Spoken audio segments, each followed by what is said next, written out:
What's up? We are live. Welcome to the channel. We have Updog here. Uh, you had a pretty decent season last year. Almost had a great season. I had a good run, man. I was staring first right in the face and fell out at the last second. Basically, it was wild. Yeah. Yeah, I was messaging with you like once every other day or whatever, asking how you were doing on it.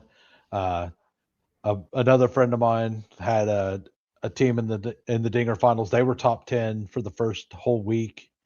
Uh, so yeah, I don't like. We were just talking back behind stage. Neither one of us are really baseball guys. We I have just a hat. That's about it, and a poster actually. I have an old Jays poster back there. you did say you went to a World Series game though. I did. I was at World Series Game 1. Yeah, it Yeah, was cool. Yeah. I think I would rather go to a World Series game than a Super Bowl.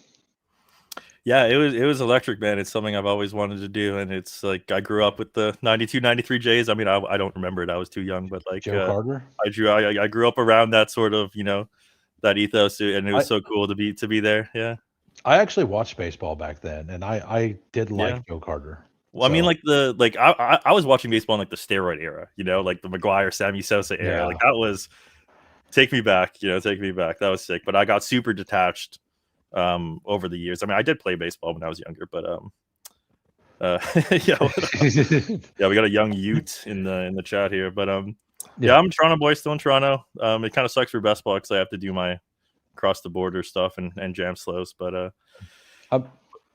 right. Yeah, that does suck. Which will make this interesting for you because you don't do fast. I don't do fast, and I've only actually completed one full dinger because I was actually just in British Columbia where it's legal. So I did one eliminator fast draft, Yeah. and then I queued up my slows before I got on the plane. So I'm in a bunch of slows in the 5th round at most. So I really don't even know the whole texture of the board that well. So yeah, I'm excited to do it fast. All right. So I made this earlier. You've probably already went through this information, but I don't know anything about baseball. So we did this. I went to CBS and I copied over all of their players and expected return dates, and these are all the ones that have a draftable ADP. Yeah, and they're all pretty recent too. This is all like breaking news. Yeah. Yeah, and like it has the expected date. I have this in my Discord under the tools section for baseball. I think the Discord link is down below. I think I got it. I think I got your links as well. But like the ones with draftable ADPs, none of them came up as out for the season. Last year, some of those had draftable ADPs, it felt like. Or the ones that were like expected to be out till like these. Like, do I want this guy August 1st? Probably No, not. I didn't want him before he got hurt, so I'm kind of annoyed honestly because I was gonna pull Fade Santander, and then and then he just had like a back injury last year, and people are taking him in like the 60s or whatever he was going, like 70s. It was So other than that, like this guy, Spencer Swellenbach. Yes, Is that his name? The Braves pitcher, yes, Schwellenbach, something like that. Yeah. Yeah. June 2nd. Probably want to avoid that. Probably want to avoid Corbin.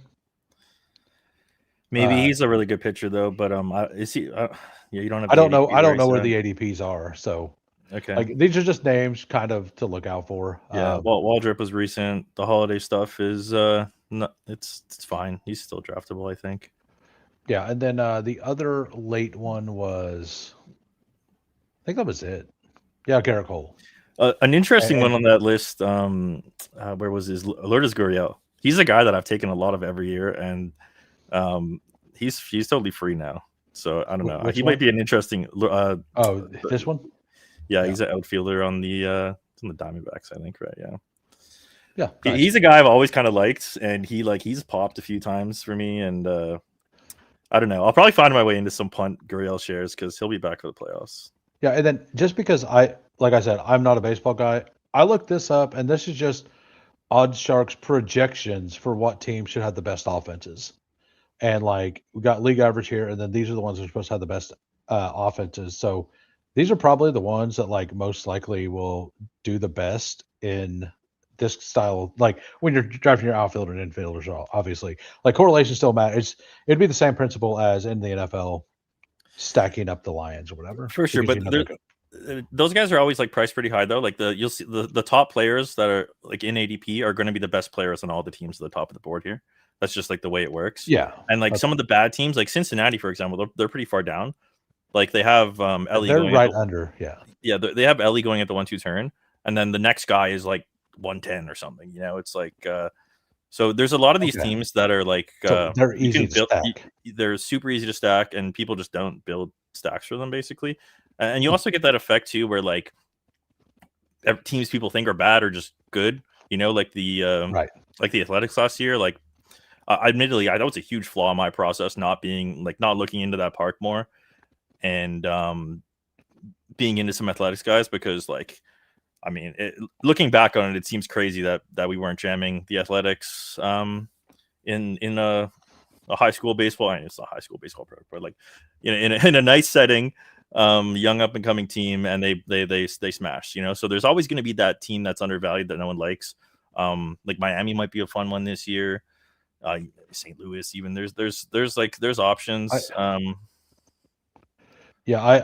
live around the St. Louis area kind of, and a couple of the people that actually know baseball around here, they talk up Louis Nootbaar pretty heavily, and he was on that list of injured players. When's he coming back? I didn't. April 10th. So like barely at all. Like a week or two, like a couple weeks. Like I'm not. Yeah, that's tough. It's really hard to do like the full season guys, because you really do need these guys to produce. Like there's a lot of games. You know, in football you can kind of get away with it because it's hard to do in baseball. All right, so this is a sheet you sent to me earlier today, and this is kind of your whole process and what you do, and you do this for football and baseball. Yeah, I do it for everything. This is my bread and butter is deep diving the schedule, building strength of schedule sheets, and trying to find teams that balance well with other teams. And go ahead. So up top here we have, I'm assuming this is the team it is, and yes, these are when like the strength of schedule, like when they play them and all that stuff. So yeah, let's look at Arizona, right? So Arizona zeroed out. They're at the top. From top to bottom, the top teams will be the teams that share spike weeks with Arizona. So that means they're going to have, in similar weeks, they're going to have a lot of games, and they're going to have good matchups. So theoretically, Arizona and the Angels are going to be spiking at the same time throughout the whole season. And then conversely, the bottom of the list will be teams that have spikes when Arizona has bad weeks. Okay. So when I'm looking at building stuff out, the teams in the middle, I don't care about. I want to build around teams that spike when they spike and spike when they don't spike. The stuff in the middle is noise, and I don't want noise. So when I see chalky combos and they come out in the middle of this row, I try to avoid it. Like so if it was like Arizona with Atlanta, right? Yeah, or like if that happened to be a chalky combo. I would look to deviate there. Yeah. So like let's say you were doing the 150. In that situation, instead of being at your 8% or whatever, you'd try to be like 3 to 4, for sure. If that, right? Like you do some just to have it, because obviously like any player can be the guy you need. But when you're building on the totality of stuff, I'm trying to get more combos of guys I think will pair together, combos of teams. So for baseball, like especially like if I'm building an Arizona stack, I'll scroll down to the bottom of that list and it says Seattle. I'm going to build a Arizona stack opposite a Seattle stack. And like, so you're just going to look at like the bottom 4 or whatever, and like generally those. And that might be a flaw in my process. I maybe should be looking at the guys that spike at the same time more. But in my mind, I'm trying to balance the stuff out and play the ping pong game better than the field. Yeah. So this will get you to the and I'm assuming that whenever because you did say that like your entire process isn't complete right now for this, and it will be done in like a week or two. But like, hopefully, yeah. Yeah, at that point, you'll have it to where when, like, it'll also be weighted by the ones that are going to spike at the same time being in the playoffs. Those will be weighted a little differently, I assume. Well, it's kind of two different things. I can separate it into the full season or just separate it into the playoffs themselves. Like I could produce this same list, but just for the last, 3 weeks or whatever, last 6 weeks of the season. but again, it's just more work I got to put in. But I eventually get it to the point where it spits out charts for me, and I don't have to go combing through numbers, which is like difficult to do, and trying to add up the 17 players on my team. So for this as a baseline, you just use it to try and pick your stacks. You know, if I'm building an Arizona stack, maybe I'll sprinkle in some guys from the top of the list, and I'll build some stacks the guys at the bottom of the list. That makes sense. So hopefully in a perfect world, it all ping pongs beautifully, and I advance more teams, I advance more rare combos, and just different combos in the field. And yeah, I'm not trying to pick the best players, because it's really hard to do that. It's really hard. People think they could do it, but it's I mean, even if you pick the best players, if it's not the players that spike at the right time, it didn't matter. Yeah, or if you're holding hands with the field on these players, yeah. So that's my whole process is trying to get away from what everyone else is doing and find my own little unique path to make it to the finals, to make some money. And I mean, I've had some success. I've done pretty well, but still no wins. But I'm like super convicted in what I do, which I love talking about it. So thanks for having me on. And yeah, I mean, you also finished second in the drafters main one year, right? Yeah, I have second in the drafters main. I have a third in the drafters playoffs. Well, sorry, I have 2 seconds in the drafters main. NFL, by the way, guys. Yeah, NFL, and a third in the playoff contest, and now a fifth in the dinger. So I've come close. I'm chipping away, but it was fifth in dinger, not fourth. It was fifth. Yeah, it was fifth. Okay. I mean, I was in first. The last day I was in first. I was in second. I was in third. I remember. Yeah. But yeah, are you ready to try to draft? Yeah, let's do it. Yeah. All right, we're gonna go ahead and just enter. I'm not gonna play the intro thing because it's all football. So we're just gonna go. I'm sure this is gonna be a location error. So give me a minute and bring it up on my phone. Always a location error. Always. I haven't done that for a while, so I wanted to do that again. All right. So I don't know how long these take to fill, but we're waiting on 10. So, oof. So I don't know either, but we have time to discuss things. Get in here, chat. Yeah. So back to this chart then. And what you were saying is you come down here and you do you kind of do it more by percentage? Because like Seattle obviously is massively well correlated with Arizona based on your chart. And then St. Louis and Toronto and the Mets are pretty close. But yeah, so I don't really do it by percentage. I just kind of think of it as like rank 1 through 30. Okay, so like you don't really look that like the 11.44 is pretty close to 11.5. Yeah, I mean like that Seattle one, like I said, that pops a lot. So that's quite a bit more. So I mean that should mean something.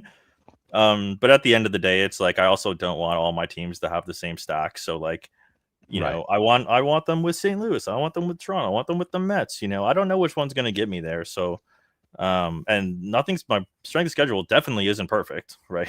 There's definitely going to be mistakes. So I'm just trying to condense my options and scattershot some things I think are going to work better. Do you end up implementing things like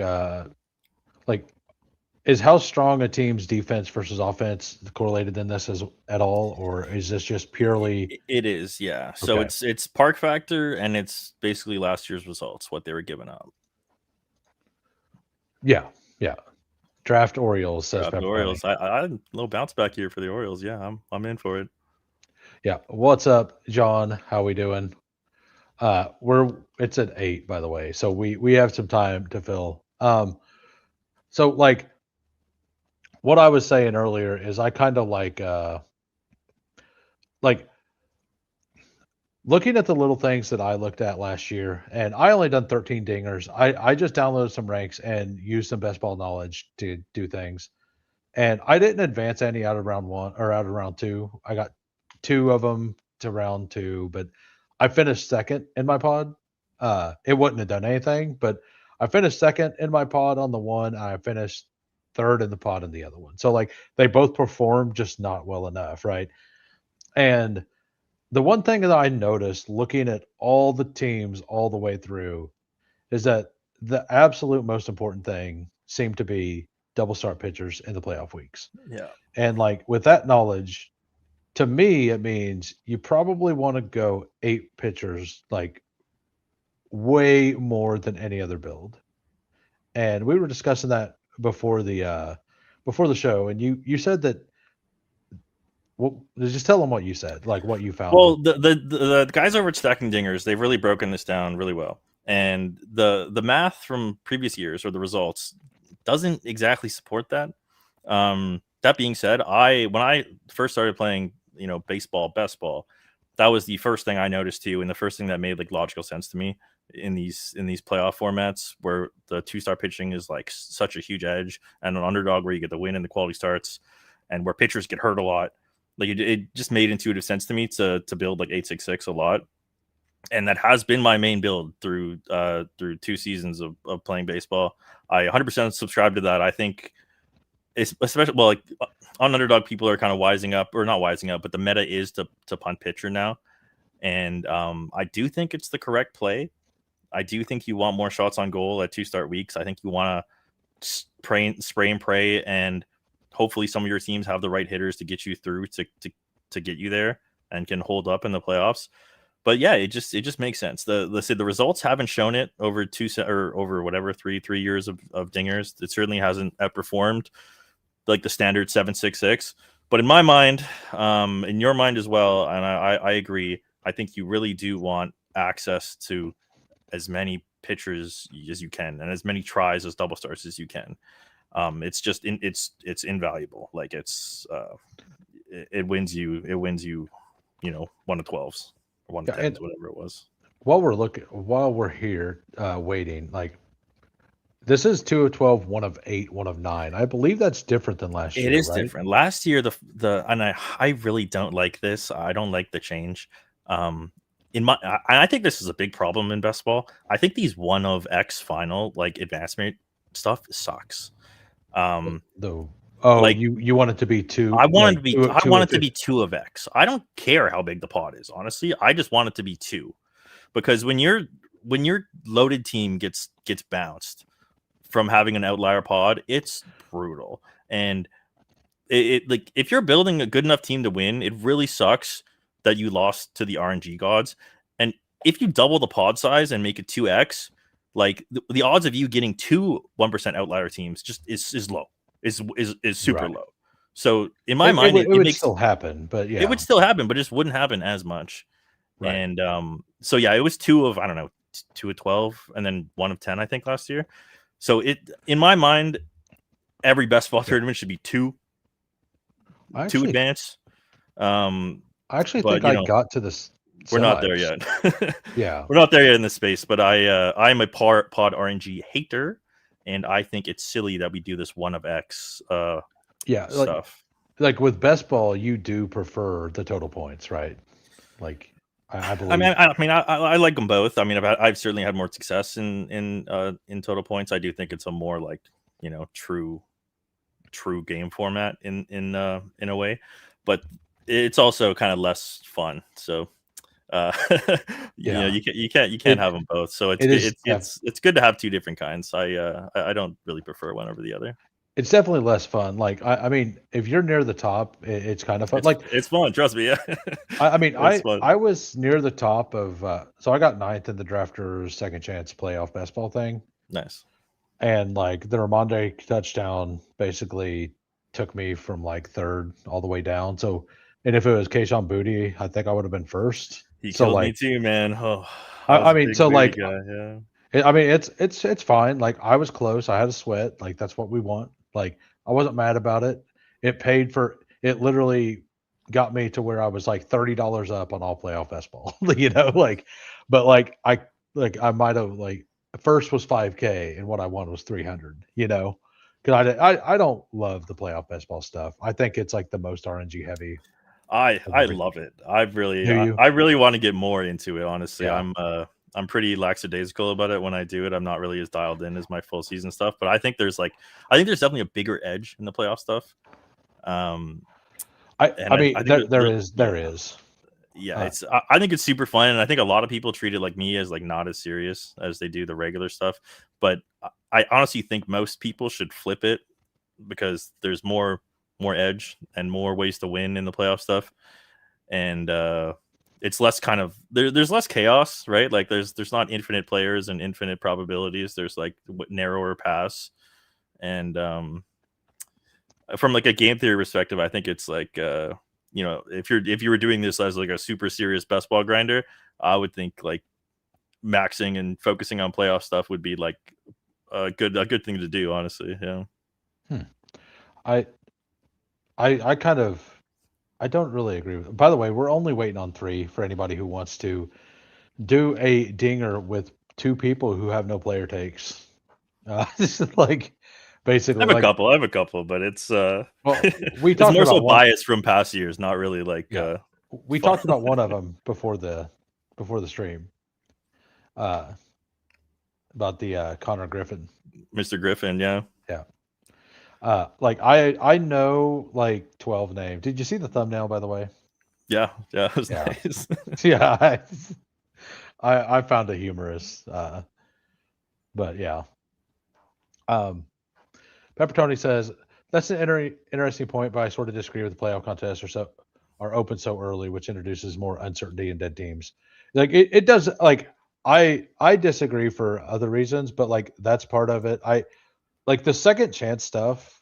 I think is definitely like way more dialed in to like known results. It's also way harder to win. You're also chopping most of the time, and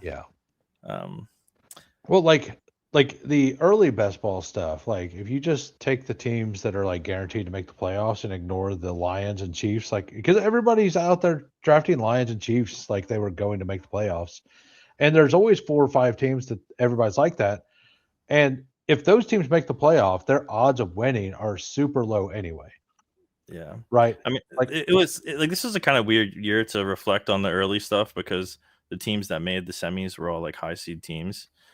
I mean, so like in a different year, like like the Washingtons of the world can like really change things, or like if the Jags went on a run this year, like things look awfully different. But like Washington last year was pretty locked in to like looking like a playoff team by like week 12, whenever the playoff stuff started, right? They were, they had a good record.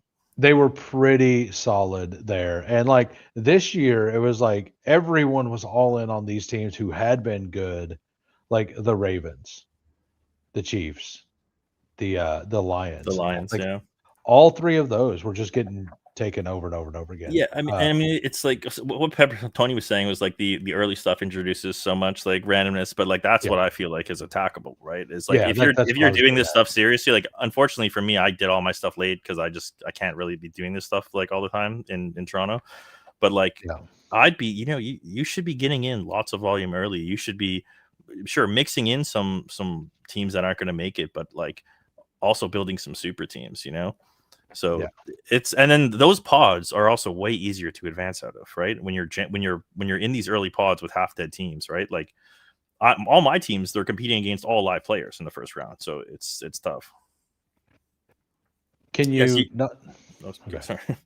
Can you not just try to math out odds to make /miss and then math out combos of teams and scenarios? Maybe not easy, but rewarding. I literally did that this year. Yeah, it was cool. You can do it very easily. Just ask your local AI computer, and you can build some fun stuff to project matchups and stuff. I literally built a model for it this year. Didn't really get to use it because I didn't enter stuff early enough.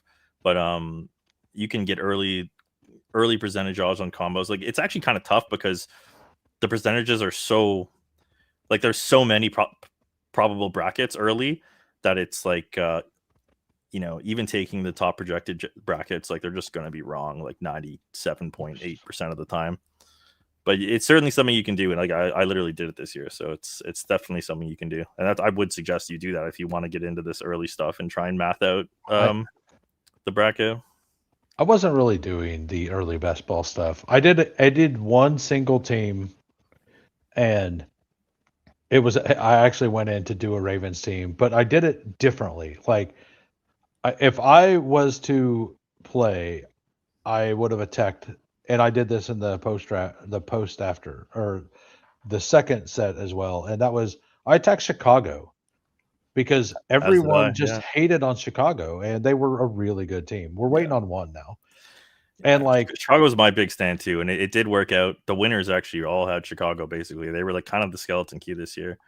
And so, but I was like, the futures markets all have the Ravens like winning the division, and if they get to the playoffs with this year with how weak everything is, like I kind of like the Ravens. So I made one team. It was Ravens Bears, and it had an offshoot of it was it the Broncos? Yeah, it was the Broncos, and like so it had some legs for after the first week. Like it really looked good until the Bo Nix thing. Yeah, I was live for Rams Broncos. I got a team of the DK final with Rams Broncos, but it was all dead. yeah. I Ken Walker versus the world in the DK finals. Did you finish? You didn't finish last then, right? I didn't finish last. Min cash was 500, and I left with 600. So that's not bad. Not bad. All right. Actually, I did one high stakes team in like the 3-3-3, and that got to the semifinals. So I got some kind of paid for my playoff best ball. So I didn't have a total crushing playoff best ball season. I got close. I had a lot of Bears, man. I jammed Bears, and that turned out to be correct. All the leg up guys taking Packers, and I mean, I guess you wanted a Packer. That was my whole thing the entire time. I'm like, I'm fairly positive it's Bears, not Packers. Packers were not really a good team the whole time. Now it looked really bad after that first quarter and the part of the second quarter. The Bears are insane, man. That was a crazy game. They did that all year. Like the people in Chicago must be just what a team to follow. That's crazy. Let's give a shout out to everybody in the chat. We have FK Coolers here at the 7. We got the 9. We got Lego at the 11. We got Sweet Leaf here at the 12, who has a question for you. What's the deal with Kazuma Okamoto? Is that correct? I mean, he's got a cool name, so that's +1. He's from Japan. That's +2. And he's got some really good hitting stats coming out of Japan. He's like a kind of like a really good hitter, not just a power guy. He's kind of like all over the board. Like he's good, man. Like from what I've seen, like he's free and cheap. He's in the 200s. I mean, I'm tacking on him. I'm tacking on Barger. I'm tacking on Lucas to my Blue Jay stuff. Like I don't really care. They're going to platoon these guys. All right. So what do you like? It's always push Carroll and hope he comes back. And then, I mean, I'm easy. I just any of them. Tatis, Ramirez, since like Ellie. Let's just take him. So why push him? Is because he's hurt? Well, sometimes he comes around. Like he got so there was 3 guys that got hamate injuries, which is a bone in your hand, and it results basically from holding the bat too low and like swinging hard and getting a lot of reverberations into your hand. And like 3 guys randomly are getting hamate surgery. Weird. Is it going to matter? I don't know. Are they going to be fine? Probably. But there's been a little bit of fear in the market with who is it? Carroll, Lindor, and who's the other guy? I forget. But they've been sliding. So people don't usually let them get to like 16. But was it Jackson and Holiday? Yes, it was Holiday. Yes, because he's the only other one that says hand on my sheet. So yeah. So I've just been pushing him, and if he's there in a second, I'll just take him. And but he really hasn't been getting back to mid-second. So we took a Padre. I'm gonna go look at that. Like you probably don't really worry about that until later. No, I do, because it kind of makes more sense to focus on your like high value guys, right? Yeah. And, like if we want to build a stack, we might want to do a San Diego stack. Yeah. Detroit, Texas, Houston, KC, Toronto, and the Yankees. Okay. So nobody that's Vladdy, right? If Carroll makes it, we go Carroll. If not, we go Vladdy. Easy. I love Vladdy, but Vladdy's for sure underpriced too. Like this guy's gonna rake. Like he was so good in the playoffs. It was insane. He was out of his mind. I mean, it really sucks they lost Bo. Like Bo Bichette's a hell of a player, but man, he's good. He's too good. Yeah. So now we have. We'll just come on over here, and so San Diego, we're looking at Detroit, Texas, Houston, KC, and Toronto. And yeah, so Arizona's right in the middle, so that's not great, but we can just kind of keep a mental note that we want to. And then Arizona, our next outfielder, yeah. So we have 10 different teams basically we can kind of look at: Boston, Mets, Toronto, St. Louis, Seattle, and then the Padres. None of them match up either. So we kind of got like the opposite ends of this. Toronto seems to be good for both of them, ironically. So yeah, actually Toronto is kind of good for both of them. It's so destiny, man. We got to ride with the Jays. I mean, you came here, you're sporting your hat. Well, that's what And you want to know something funny? So, like, obviously, I'm from Toronto, so I jam Jays when I do these things. Last year, I didn't take many Jays because they projected really bad in my playoff strength schedule. So I actually didn't like over jam Jays. Of course, my final team had Springer and Vladdy. So yeah, it's funny how that works. Well, the 1 year I deviate. I had 4.5% Josh Jacobs last year, and every finals team I had Josh Jacobs on it. Yeah. But and like, it's not like he was an Uber smash at any point. It just happened that way. Yeah, but that's always why I'm taking my medicine, I'm taking my cozy blanket of these guys. Like, I don't, unless I have a reason to hard fade someone, I'm not really gonna hard fade them. Yeah. So are you in on the underdog meta of just a bunch of outfielders, or do you like to mix in one elite? Yeah, I mean, I'd probably prefer to go infield. That's the guy I wanted. Who's the guy that you wanted? Caminero. I don't really have a lot of him, but I've just kind of been clicking him a lot recently. Right. Boston was good for one of them. We could go Freddie Freeman. Like, kind of looks like there's a whole bunch of them down here. Arizona's down there. What do you think about? How far is the slide on Duran? Like, what are we picking at? Scroll. It's not that far, is it? Do Freddie. Do Freddie. Freddie. Okay. I don't know why it's doing that. Wow, you got that in. That was quick. I don't know why it's doing that. So, but man, like, it's starting to frustrate me. So I know from the sheets, Toronto and LA are the best like combo together. Again, ironic with the matchup. But so since we're gonna target some Jays later, okay. You can sprinkle in some Dodgers with my my knowledge of that. Yeah. Nice. And like, that's one of the teams that project to be one of the higher scoring teams as well. Yeah. Actually, those are two of the top. He's in a weird spot. Like, people are kind of over Freddie Freeman, but I mean, this is a guy we are perennially drafting like super high up the board. Yeah. So are you super in on Marte? Do you like Marte? He's okay. He's a kind of do everything guy with the Arizona stack. Like, if Merrill slides, he's interesting, and even like Soderson's interesting. Yeah, I'm fine with whatever. And then there's this guy. We're OTC Springer. He won't come back. That's okay. So it's up for whatever we want to do is fine with me. Yeah, let's do the Arizona thing. I think they are. So the team that I got to the semis last year actually had Marte on it. Like, I got Marte there, and then he kind of disappointed that week. Like, one of those weeks he kind of I had the guy who carried my team the whole time until Marte was there. He got hurt right then for that week or whatever. Jackson Holiday. Yeah, okay. The Hammy guy. Yeah, he was commenting on that.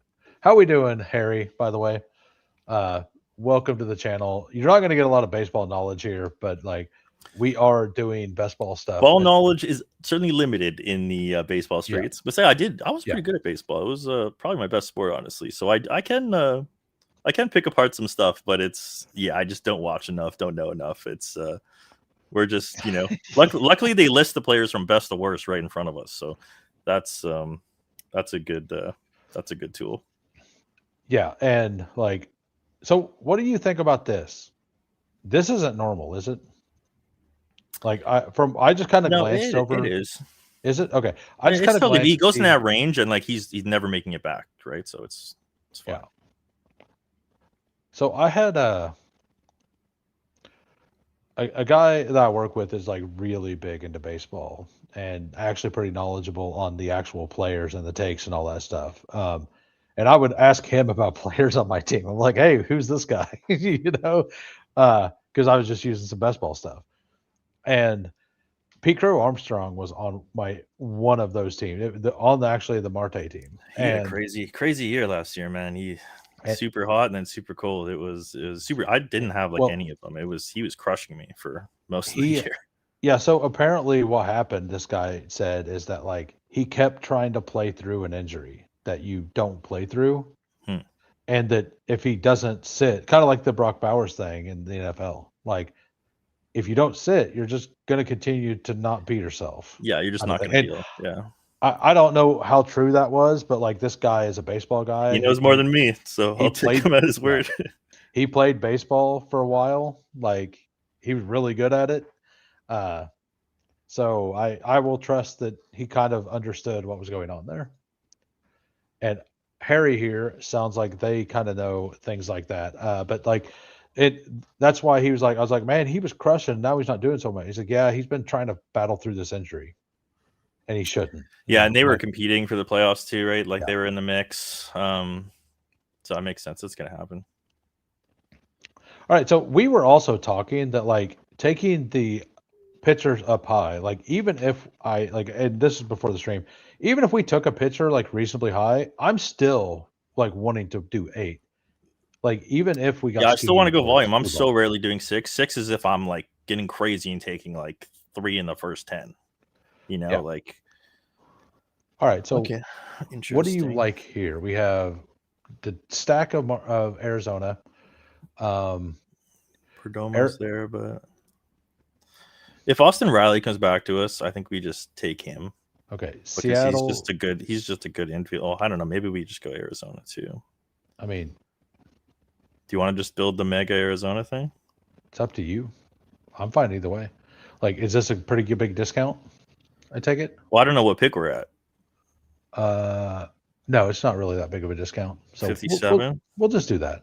Okay. Yeah, it's a 3-pick discount. Yeah, we're at 57. He was at 54. So yeah. Riley's an interesting guy. A lot of people are talking about he's going to have a big year. So he's a guy I'm into. I don't even know who Perdomo is. I think he's a guy that was undrafted last year and nuked. I think that's him. So I do think that and this is something else I was kind of noticing. You do not want more than 3, right, from one team in baseball, or does it matter? Yeah, you don't think it's true? Matters. Okay, and like I said, I did limited research on it, so yeah, we're really into Arizona. So Seattle, St. Louis, Mets, Toronto, Boston is kind of what we have to look at. Houston's sitting right here. We could go. You probably don't want the pitchers that are at the bottom there, right? Or, I mean, Brian Woo's my guy. He was really the key to winning the Dinger last year. Yeah. So I have no issues ever going with Brian Woo because he nearly got me all the money. And he's been a guy I've been on for 2 years actually, just as a kind of young hotshot rookie on a good team in a good park in a great spot. Who broke out now. I'll let you make the pick. We could go with the Altuve to get the correlation with Arizona, or we can go with the Woo. I mean, it's even a fun. Yeah, let's go Woo. Let's go Woo. It's even fun to say.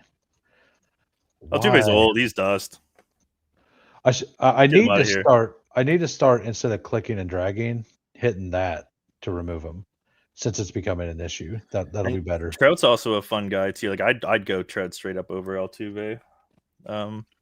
Yeah, Altuve was a pretty high pick last year, right? And he didn't really perform, and now he was just kind of in this range. I think maybe a little higher. Trout was certainly higher, but Trout really hasn't dropped off that much. People think he has, but his batting numbers are still good. I don't have any streamers. I do have some YouTube channels I follow. I mean, Stacking Dingers is the one. Oh, yes, of course. Yeah, you have to watch them. If you're in the best ball streets, you have to watch Stacking Dingers. Yeah. They do a great job over there, Sheep and the guys there. And they come out with a lot of podcasts too. It's a great listen. They're honestly they're really good at what they do. They need more listeners because they kill it over there. I mean, I wasn't really knowing if I was going to do any dingers, and I was just like, you know what? I'm going to message Updog and see if he wants to do some, because I know you can't do the fast drafts, and I don't have any knowledge. So, and I don't mind throwing a couple in here. I didn't even max last year, man. I did 75. Yeah, that's just did awesome. Half. Boom. That is awesome. Almost got there. Yeah, I mean, you net positive. Like, you were definitely net positive. I paid for football season. That's basically it. Yeah. That rough of a football. So, by the way, I mean, it wasn't great. Yeah. The team you and I drafted on stream in football, so close to being good, man. So close. We ended up third in the pod, and like had Mike Evans and Worthy on it, didn't it? Yeah, I think that's what it was. No, it had a lot of really bad picks. It was JT. It was JT, Justin Jefferson. If we did T-Mac, we're rich. If we what? If it had Christian McCaffrey. Yeah. We're in there. We had Laporta Hawkinson. Oh, so it died. Yeah. Yeah, like double elite tight end. Yeah, but it has. Yeah, I remember I was following it too. I was checking it on like the DB site, and it had some. It was pretty nice. The week before the last week, the second place team gapped us enough that and because JT kind of fell off at the end, so it didn't work out. Yeah. All right. So what do we like here? Do we like another pitcher and then push to the end? Do we like? I think the Mets definitely not going pitcher. I don't want to take pitcher until they're clouding up the top of the board, basically. Okay, no, I'm fine with that.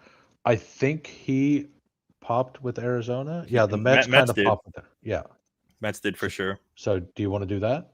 Louis Robert, let's do it. Yeah. All right. He's an interesting guy. He's kind of always been a highly drafted guy. You know, change of scenery. He's like a 5-tool guy. He does everything. I haven't gotten to rates and barrels is like the industry standard. Nice. They're also they're not best ball.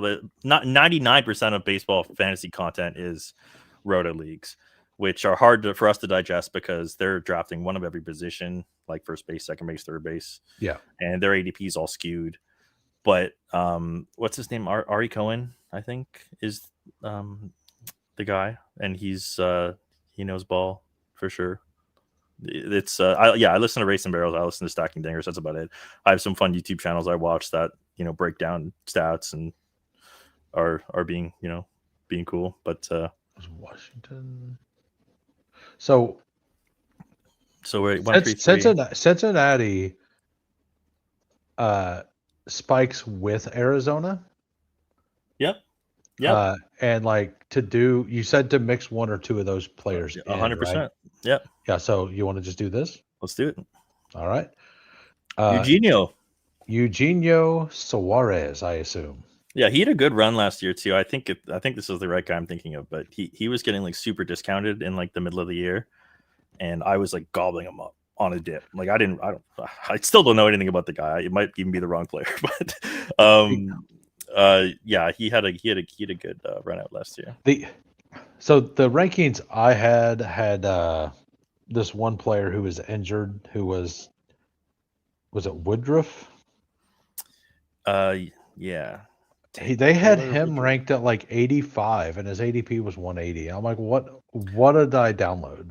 Like, they're never gonna be accurate. They don't update they're not best ball degenerates. They don't know what they're doing. They're not putting out proper ADPs. No, it was actually Spike Week.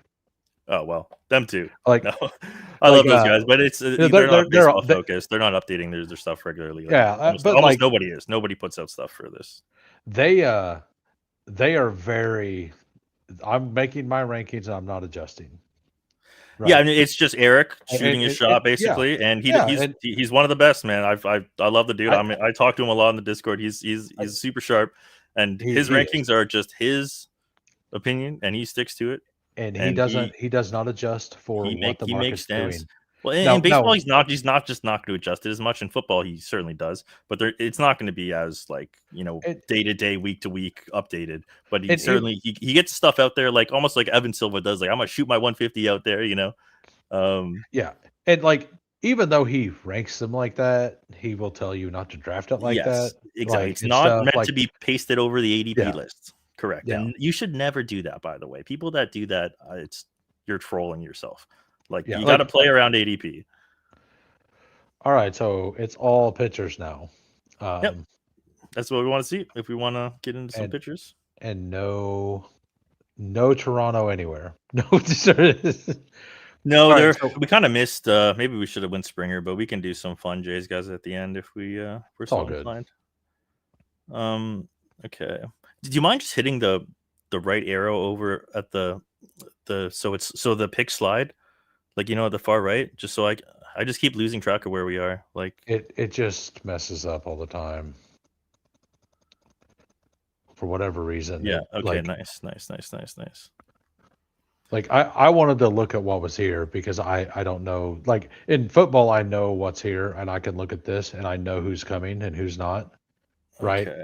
And in baseball, I do not have that. Okay. Well, I know a guy who I want 100% here. If we're going pitcher, 100%. Not the guy against our Not Mr. Gausman, even though he did carry me last year. He was on my Dinger team. Mr. Mackenzie Gore. Heck yeah. Let's go Gore. So if you pull up my sheet, I have on the very far right, I have my playoff SOS stuff. And you will notice the tippity top, the best playoff schedule for pitchers in my stuff, the Texas Rangers. Okay. They play the most games in the best environments against the worst hitting teams. I'm jamming them. Mackenzie Gore is really good. And we're jamming them. Nice. So do you like stacking hitters with pitchers? Is that negative EV? What is that? I think it's fine to do because like in a playoff situation where your batters are crushing, that pitcher's going to get wins. Yeah. Okay. Basically, yeah. I think it's totally so if you hit the double start, you get the wins too. Yeah, I think it's totally fine. And if I'm building a mega stack, yeah, I try to get a pitcher on that team. Okay, and then looking at this, you got Philadelphia, Baltimore, Dodgers, Boston, Colorado, Arizona. Where are we at? Where's our team at? It's up there. It's like 5 or 6. Oh, we got to be on the clock here soon, I would think too. We're 3 away. 3 away. Okay. But yeah, and a lot of that's park factor too. So it's like, I probably put park factor like into it a little too much. So I'm not like crazy about it, but it's also encompassing like the games played, which is what really matters. So yeah, Texas pops a lot. So I'm gonna be drafting every Rangers pitcher. What was Snell like? Yeah, I don't really want Smell. Mizorowski is All right, so Sonny Gray, Diaz. I'm fine with whatever. We don't have any T-Bay with Dodgers. We could do Burns. Let's do. These are 30-second clocks. I don't know. Up to you. Just follow your heart here. Not him. We'll just take the guy at the top. All right, Sonny Gray. Yeah. I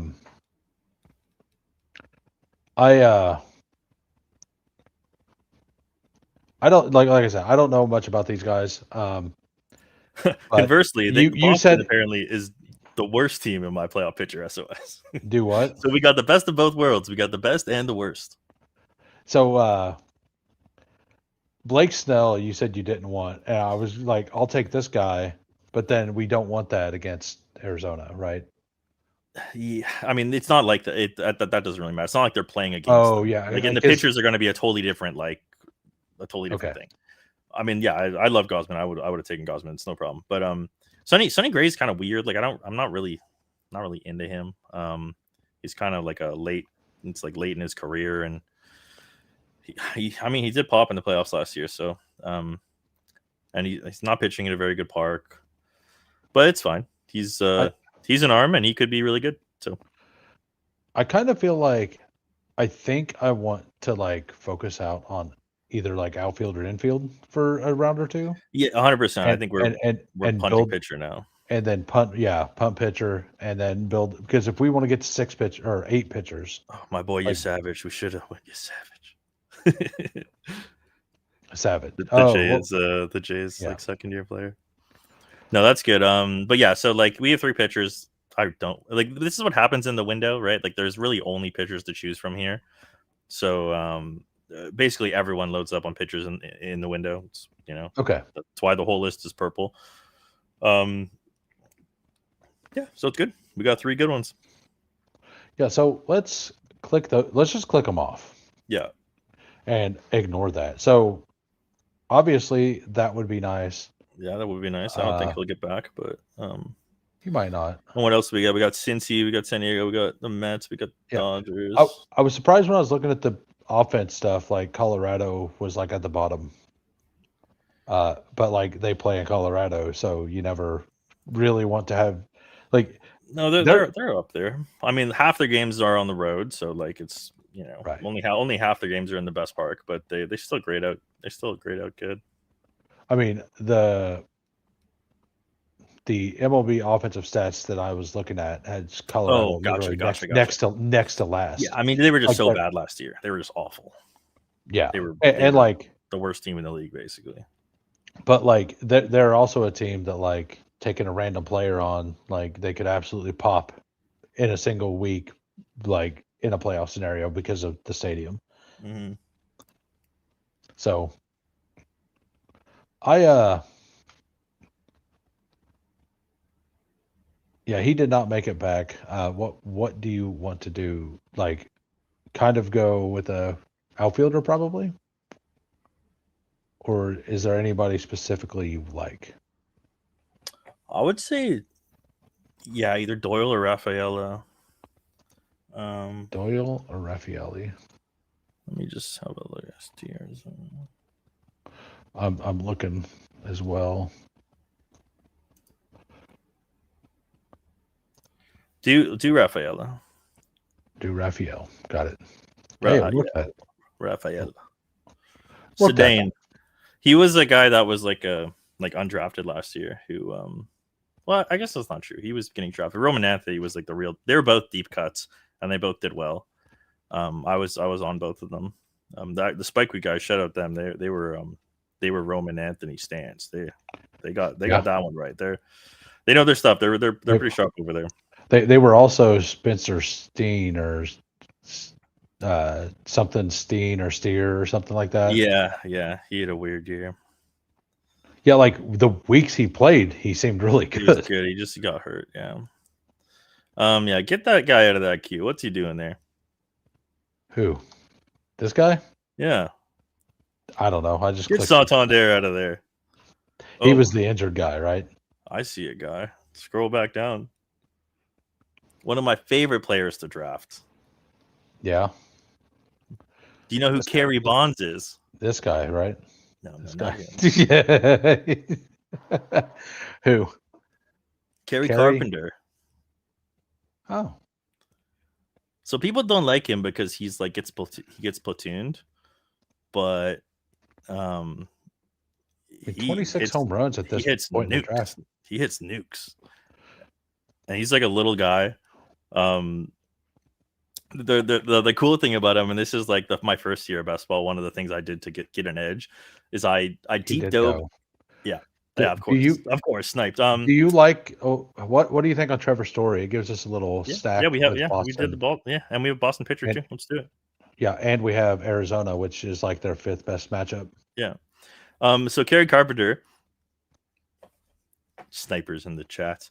Aaron. I don't know if Swolberger's listening. Hey, he had to be. He knows ball. He knows ball. Yeah, absolutely. So Aaron Judge has a hitting coach. Okay, and this guy is on he's on YouTube under the name Teacher Man. I think is his name. Okay. And it's super cool. He's basically got his own like swing style, and it's something a lot of hitters are going to him and learning. Kerry Carpenter is one of the ones that are public about it. There's only a handful. There's like Kerry Carpenter, Ian Happ, Judge, like that. I think that's really it that go public. Like you have to really dive deep to find out the names. But it's like a whole different swing style where a lot of people are just like kind of throwing their arms, and these guys are doing this like quick twitchy motion, kind of like a golf swing, So to basically, put a lot of oomph into their bat, like at the top of their swing, and it's yeah. really neat, and it's something that I thought was really cool. And like, so for years I've been drafting like Hap, Carpenter, and Judge. Are they trying to flex right at the point of contact? Is that what they're trying to do? Way before the point of contact. Way before. Yes, like most people are putting power into their swing too late, basically. Whereas these guys are fast twitchy, and they're loading up, and they're popping their bat in they're like flicking their wrists almost, not swinging. They're flicking and turning like like a golfer does, basically. And Judge raves about it. Kerry Carpenter raves about it. There's really cool YouTube clips about Kerry Carpenter talking about it. It's neat. So if you want to deep dive that rabbit hole, go to Teacher Man on YouTube. And Teacher Man, huh? Yeah, I'm pretty sure Teacher Man Hitting, I think, is what it is. It's super cool, and it's some kind of inside ball knowledge. And yeah, Kerry's just great. He's always cheap. He hits nukes, and they're gonna play him more. Eventually, they're gonna play one of the best hitters out there more. Yeah, platoons be damned. Like, I hate platoons, man. These guys it's annoying. It's tough, but it keeps them cheap also, so it's cool. So how do the, like, I don't know baseball. How does the platoon work? Like, they play once every so many games or whatever. It's like basically they play like on the handedness of the starting pitcher. Okay. Yeah, okay, that makes sense. And then, they'll yoink the starting pitcher, and then they'll probably throw him in for an at bat or two, depending on the relievers and stuff. Okay. Yeah, so the handmade stuff is it definitely, it's that, but it's also like where people are holding the bat. Like, you obviously get more leverage the lower on the bat you hold it, right? Like, just the lever gets longer, therefore you generate more power at the point of impact. And if your palm is stuck into the end of the bat, and you're swinging hard as hell and hitting 100-mile-an-hour shots, that shock is reverberating through your palm where it shouldn't be. That's how I understand is what's happening, anyways. Yeah. So Boston also pops at the top of the playoff chart too for hitters as well. Yeah. Beautiful. So, Pepio's interesting. Santander's dead. Abreu, Contreras. I know Houston kind of popped. I mean, that'd be another triple. Christian Walker's not on he's on the Jays now. Yeah, is he? Yeah, open up his player tab. Make sure I'm not lying. I don't. So do you like Hunter Goodman? No, kind of. Didn't he get traded? Oh, sorry, I'm lying. Yeah, let's just send him. Let's just do Walker. He was also on my Dinger team last year, so okay, hell yeah. He's got good vibes. It wasn't Walker. I'm stupid. It was Jesus Sanchez who got traded from the Astros to the Jays, and they were both on my Dinger team. That's why I was confused. I had so many team stacks on my Dinger team. It was sick. I had Houston, I had Texans, I had Phillies, and I had Jays. I had 4 like 2-3 player stacks. Yeah, so we're done at infield. Probably. And we need some outfield and some pitchers. So I mean, maybe we do go 7 infield, but it would just be a late punt guy. Yeah, Jackson's sliding a lot. This is kind of nuts. What is the injury? It's just a hand. Oh wow. I would be okay with just taking him, honestly, if he makes it. Yeah. I think I'm fine with that. It says expected time back. And then what's plan B? We have some outfielders or pitchers we like. Is it Lopez who just got hurt too? Lodolo's kind of fun. Yep, yeah, he's dead. Lodolo's a fun strikeout guy. And it correlates with Suarez too. Eugenio. I mean, you got this too, but the Arizona guy. Pop his player tab open, just make sure he's not dead too. I don't know anything about these guys. Returning to Arizona, Jackson all right. Holiday.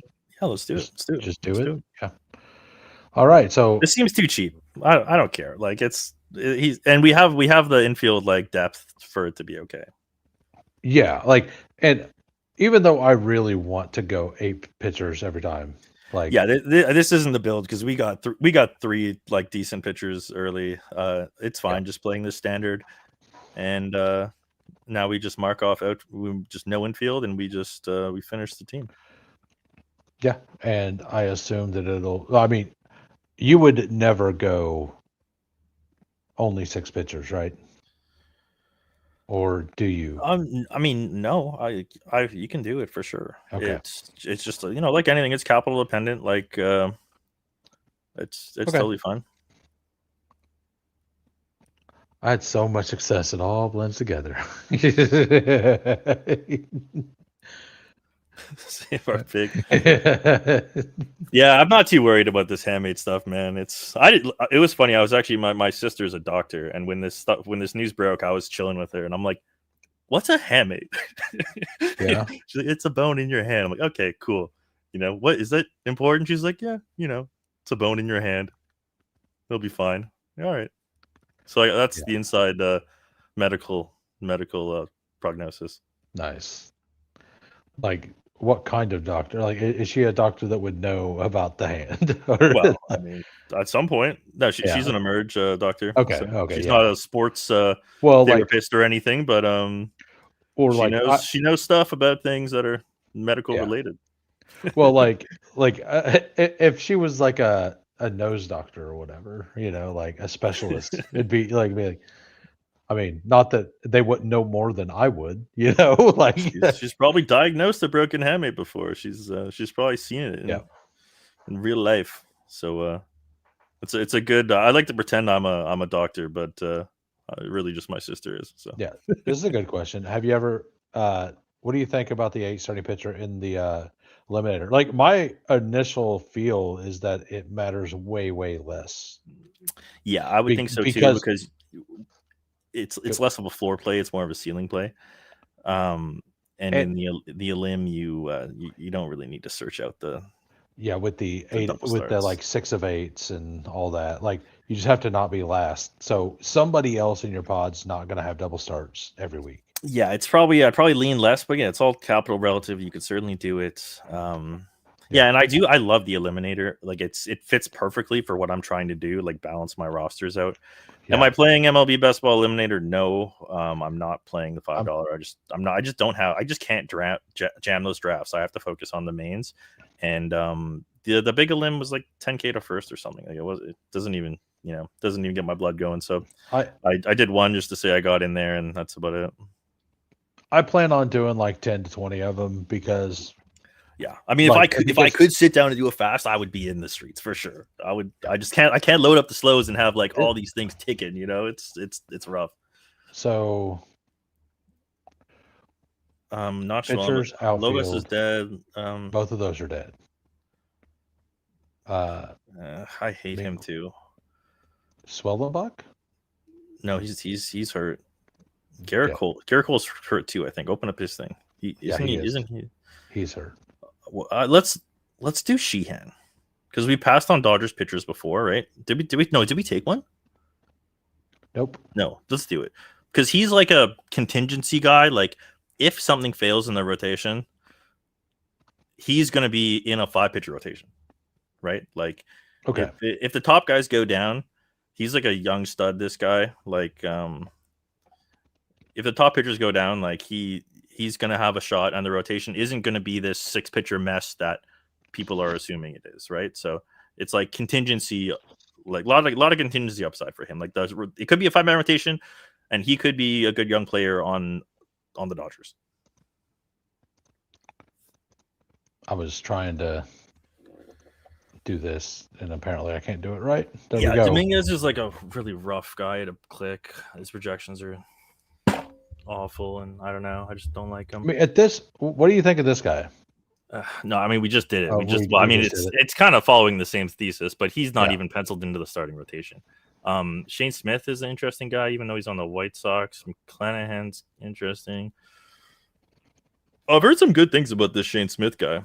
I mean, I'll take him if it gets there. Let's look. Had 7 wins, 145 Ks. Yeah, he came on like late in the year. Like he wasn't. I don't think he wasn't playing at the start. Like yes, 14 starts. Yeah, but I mean, isn't that pretty solid?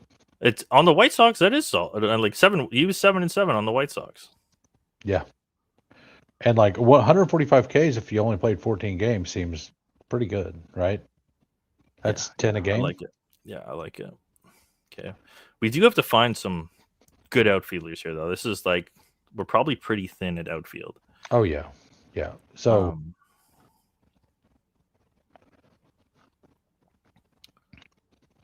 I don't who's Will Castro? He's like some rookie on Colorado. He might be a fun click. He's not. No, he's older. He's a guy. I don't know anything about him. Okay, well, it doesn't look great. 11, 12, 9, and 8 home runs. He stole some bases and. Yeah, it doesn't look too hot. Like on underdog scoring, still. I honestly really like looking at that stuff. Like it's good to. You can see like who they are, like when they came on the scene and stuff. Sure, that he might be fun. The Tampa Bay guy, Jordan Walker is an interesting guy. Also, he's been dubbed the Kyle Pitts of. Oh, has he? Of MLB. Well. But he's deeper. I mean, we're still 12 picks away. Yeah. Like basically, he would be like if we wanted them, we'd take him there. Basically. Yeah, this is a pretty tricky spot because we're super thin at outfield, but we don't really have a choice. We kind of have to just there's a guy I would like, the guy I mentioned earlier. I'll just put him in the queue. I don't care if we get sniped. I don't know him. Wasn't his return date like really, really crazy, like long? No, he was a short one, right? Lewis Newtbar, April 10th is what expected. So, like, if we want to do this, we could also do that. And I believe that St. Louis, they're the second best strength schedule for Arizona as well. Interesting. So, to build it out, like if it works out, like I think doing that would make some sense. Although, and like we could just go. I just don't think we can take the injured guy on because we're so thin. I mean, when does the season start? Like I don't care what we do. I'm just wondering.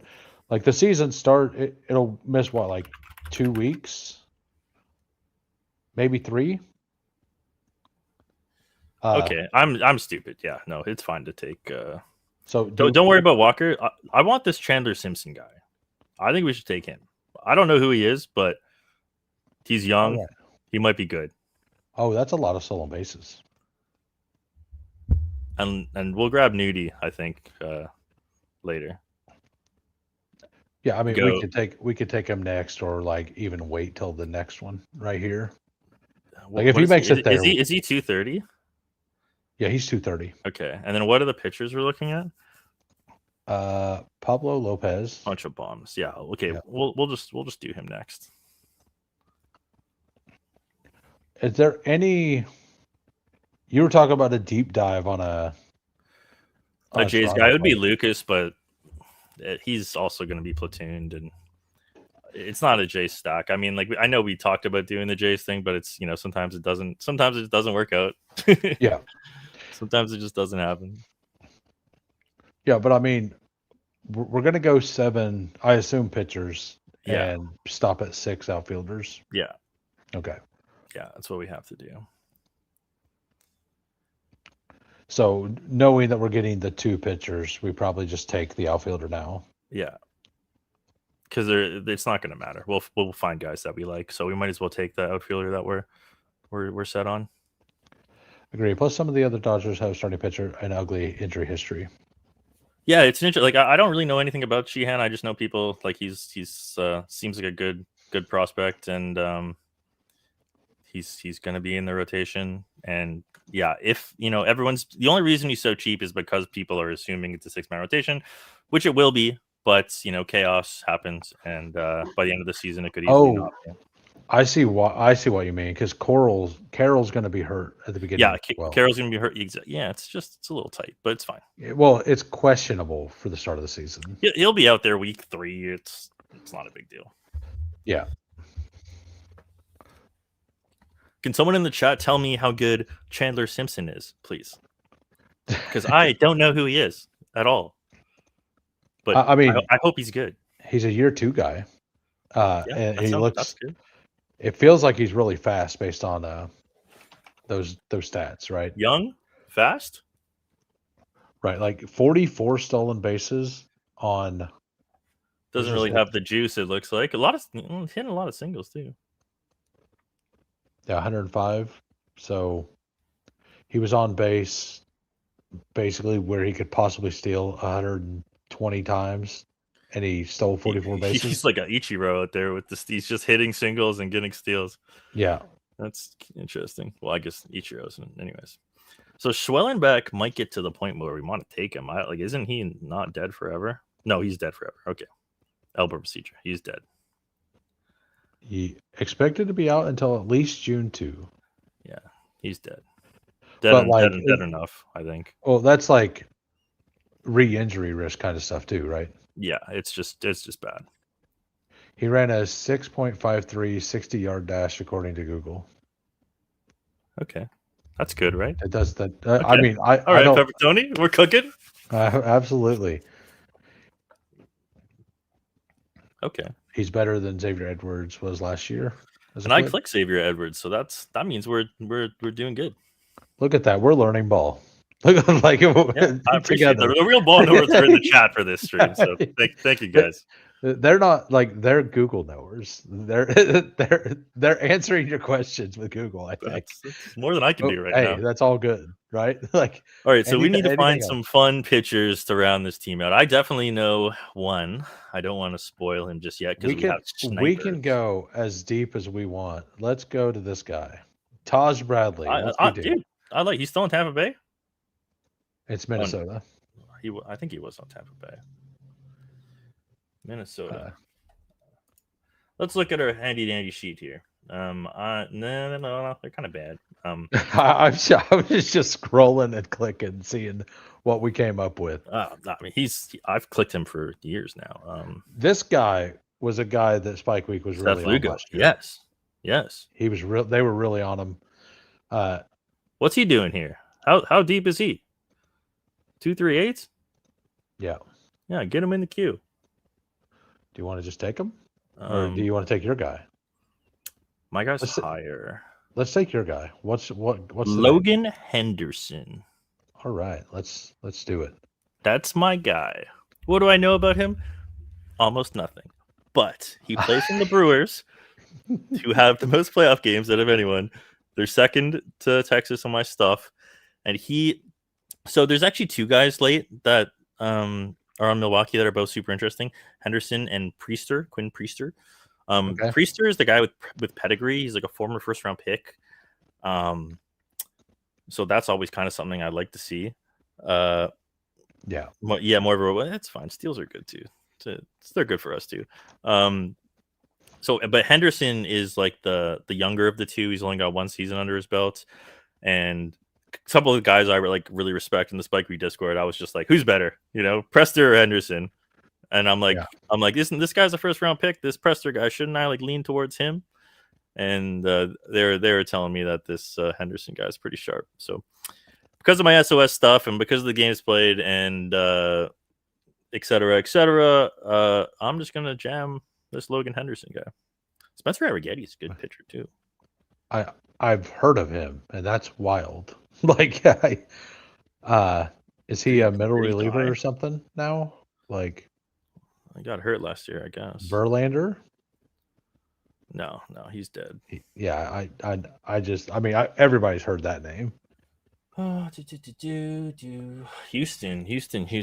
Interesting. So Spike Week was really high on Lugo, you said?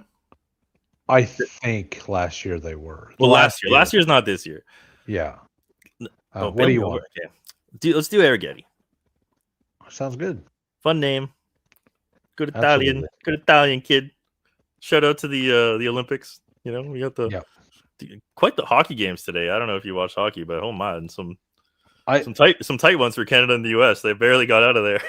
I don't have access to the Olympics, so I would have probably watched it.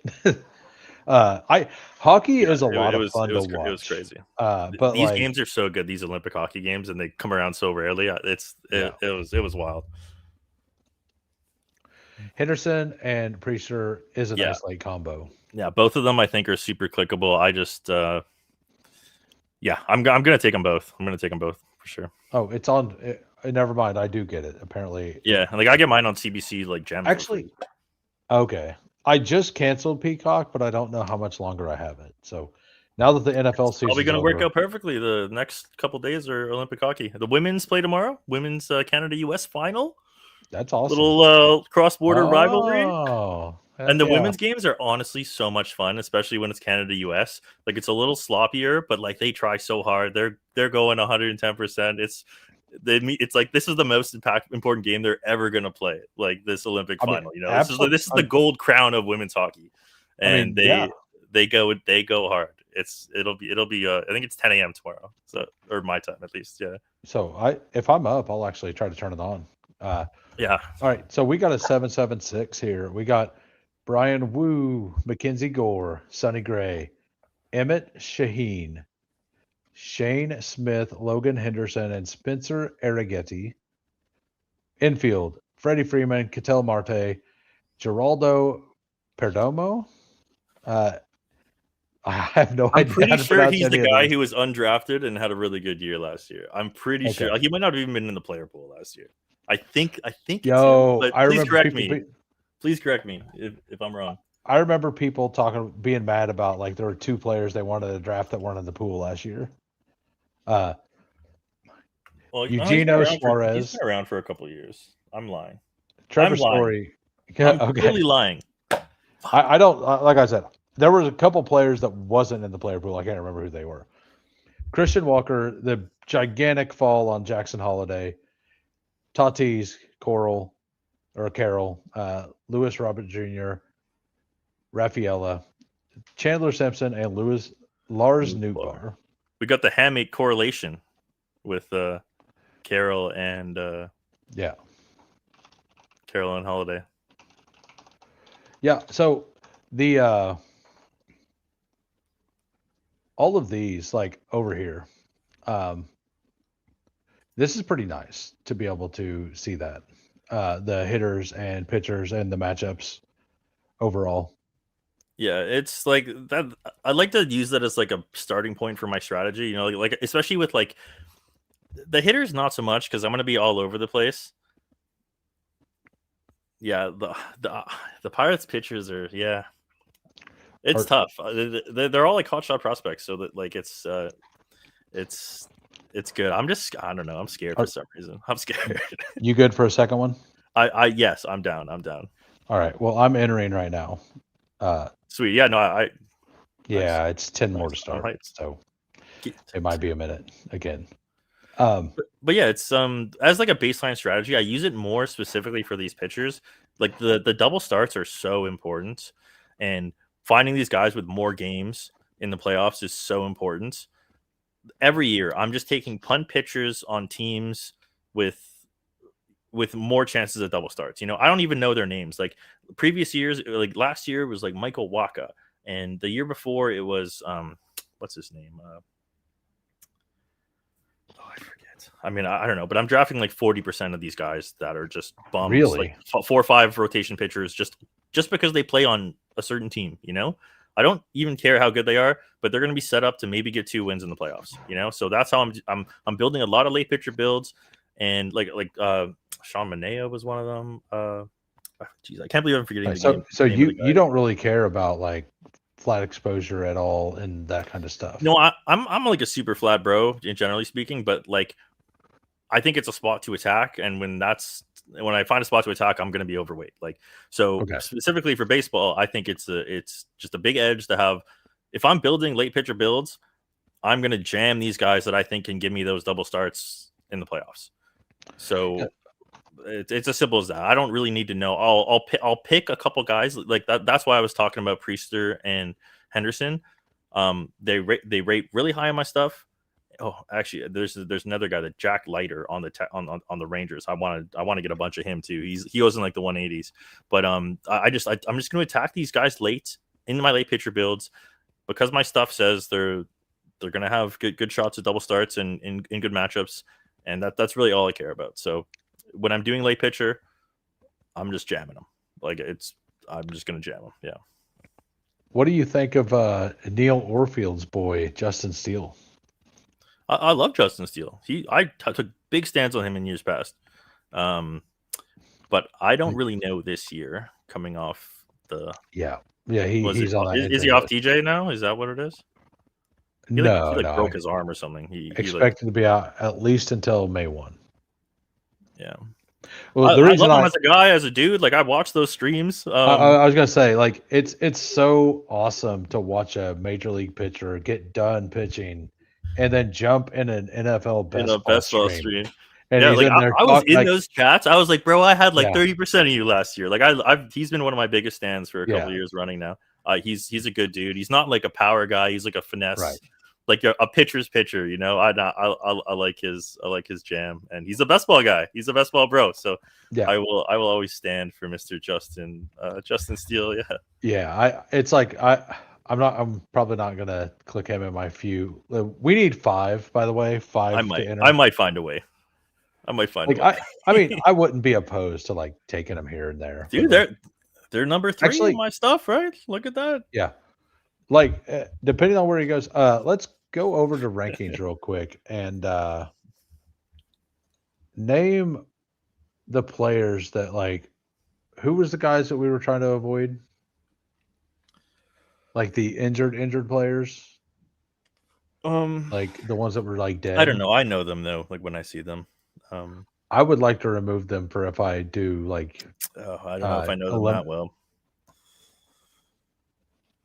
Not Strider. I'll go through it later. Like, it's this is swelling back, and you just got to make sure you check the tab before you click. Okay. Well, I'm gonna do it for the Eliminator because I'm gonna do some of the Eliminator stuff myself. Yeah, they're fun, and then and this stuff is built for the Eliminator. Like these balancing like spreadsheets. In theory, it should work the best in the Elim. You know, actually, I haven't had success since the Eliminator like kind of got big, but I did make the finals of the first mini Eliminator. The same year I won or I came second on drafters. I had a mini Elim team that was pretty cool, and a cool story is, so both my finals teams last year, or rather my drafters team that was competing and my mini Elim team, both had Devontae Adams. So and he went nuts that week 17. So before the game even started, I'm like, I got 2 teams. They both have Adams. I went to the store. I bought a Devontae Adams Raiders jersey, and I wore it that Sunday and got to watch his like nuke game and that's win a bunch of money. It was really sick. It was cinema. Almost won. It would have been cinema if I won, but it was close. Yeah. So Sweet Leaf here says Ashcraft, Keller, Jay Jones for late Pirate picks, but I would have the whole rotation. And then Coolers ask, what do you think about pitcher stacking? How do you have a max, and what is it? No, I don't have a max. I don't think it matters. Like, I don't think there would be a reason not to do it, but I think there is a reason to do it. And I mean, this is something, again, the stacking guys talk about. It's definitely not something that's proven true in the data, but theoretically, when you're stacking pitchers on the same team, they should be alternating their double start weeks more consistently than a random assortment of players, right? Like, if one guy gets a double start this week, he's not getting it the next week. Therefore, higher likelihood the other guy does. So you have an increased chance of locking in a double start week on a following week. So it's good. It kind of has to be good, you know. And if you're stacking a team up and the team does well, and these guys are both getting wins, you know, yeah. And like, there's no reason you can't take every pitcher on a team, honestly. Like, I don't see why there'd be downside risk there. Like, it's just kind of weird. People don't do it, but I mean, I don't see a problem with it. I'm glad we are picking on the other side of the board. It should create something much different. So do you just like primarily go ADP all the way down? Like and then build off, Pretty or much. I haven't really found a reason to get other cute than yet. other than this guy? Like yeah, other than Carol. So I haven't really found a reason to get cute. After my like first run of teams, if I'm like underexposed to somebody or something's really popping for me, like once I get my model done and like some pairings I really like require like a drag up, then I'll start doing it. But I'm just not really at the point where I have a reason to be like dragging a guy up to the 104 or it's stuff I like to do. Like okay, cool. He's getting fancy. But like, yeah, that's the kind of stuff I love doing. I just don't really have a reason to do it yet. Yeah. So do you like skipping to Kyle Tucker to get the outfield, or do you like Bobby Witt? No, Schwarber. Just do Schwarber, yeah. So I was thinking that he was the first infielder or whatever. Yeah, I'm like I feel anti about Schwarber for some reason, but he was actually on the team I got to the he was semis. sick good last year, yeah. Yeah. And again, in my just looking at my playoff pitcher hitting SOS, they're number 1 too. So it's like I can't really go against my own numbers. It's like, well, I don't know about him, but like my stuff says yes. Yeah. It is pretty close. And he's the 5th overall pick. Like I don't know anything. I'm not these are just like biases I'm for some reason have, so I'm just going to take him. I live in an area like in between St. Louis and Chicago. And like Schwarber was like everyone's favorite player that was Cubs fans for a while. Like he was like the hot prospect, right? Like, so like I've heard a lot about Kyle Schwarber. I was going to ask if there was any reason to not take Ohtani, but apparently there is. I mean, I think there is. So I'm going 50% Judge at the 101. I'm going to be underexposed. I'm going to have 4% Shohei. Not because of any real reason other than he's a pitcher too. And we are paying the highest price possible for a guy who also pitches, which seems who's a better chance to get hurt.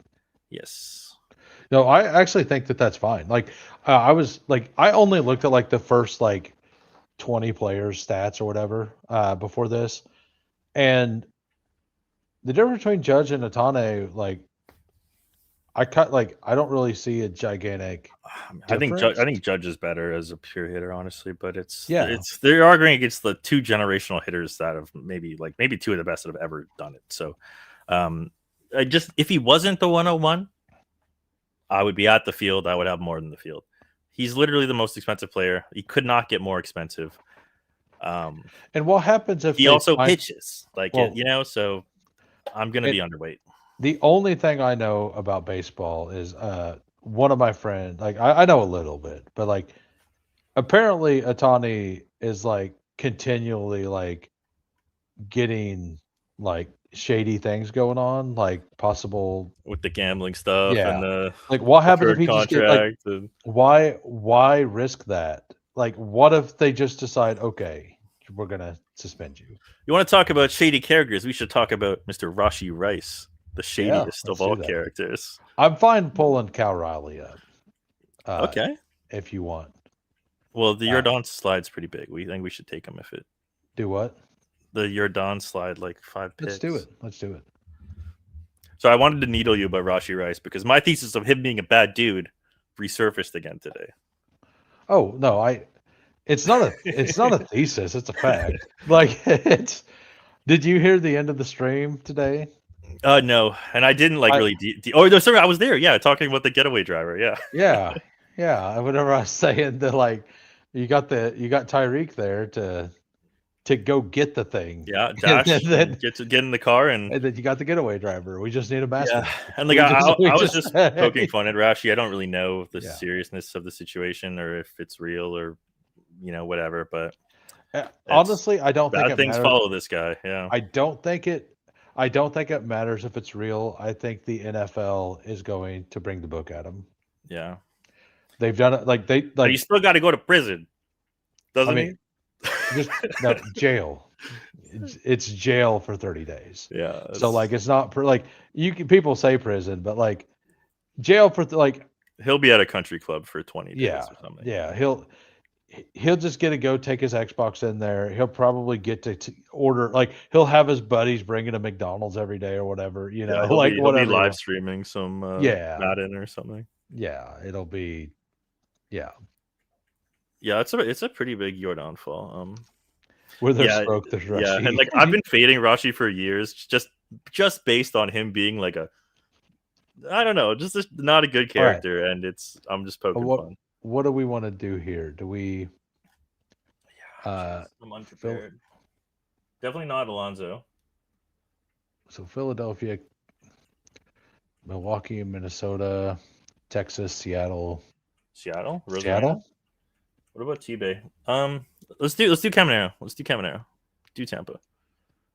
It's Sounds good.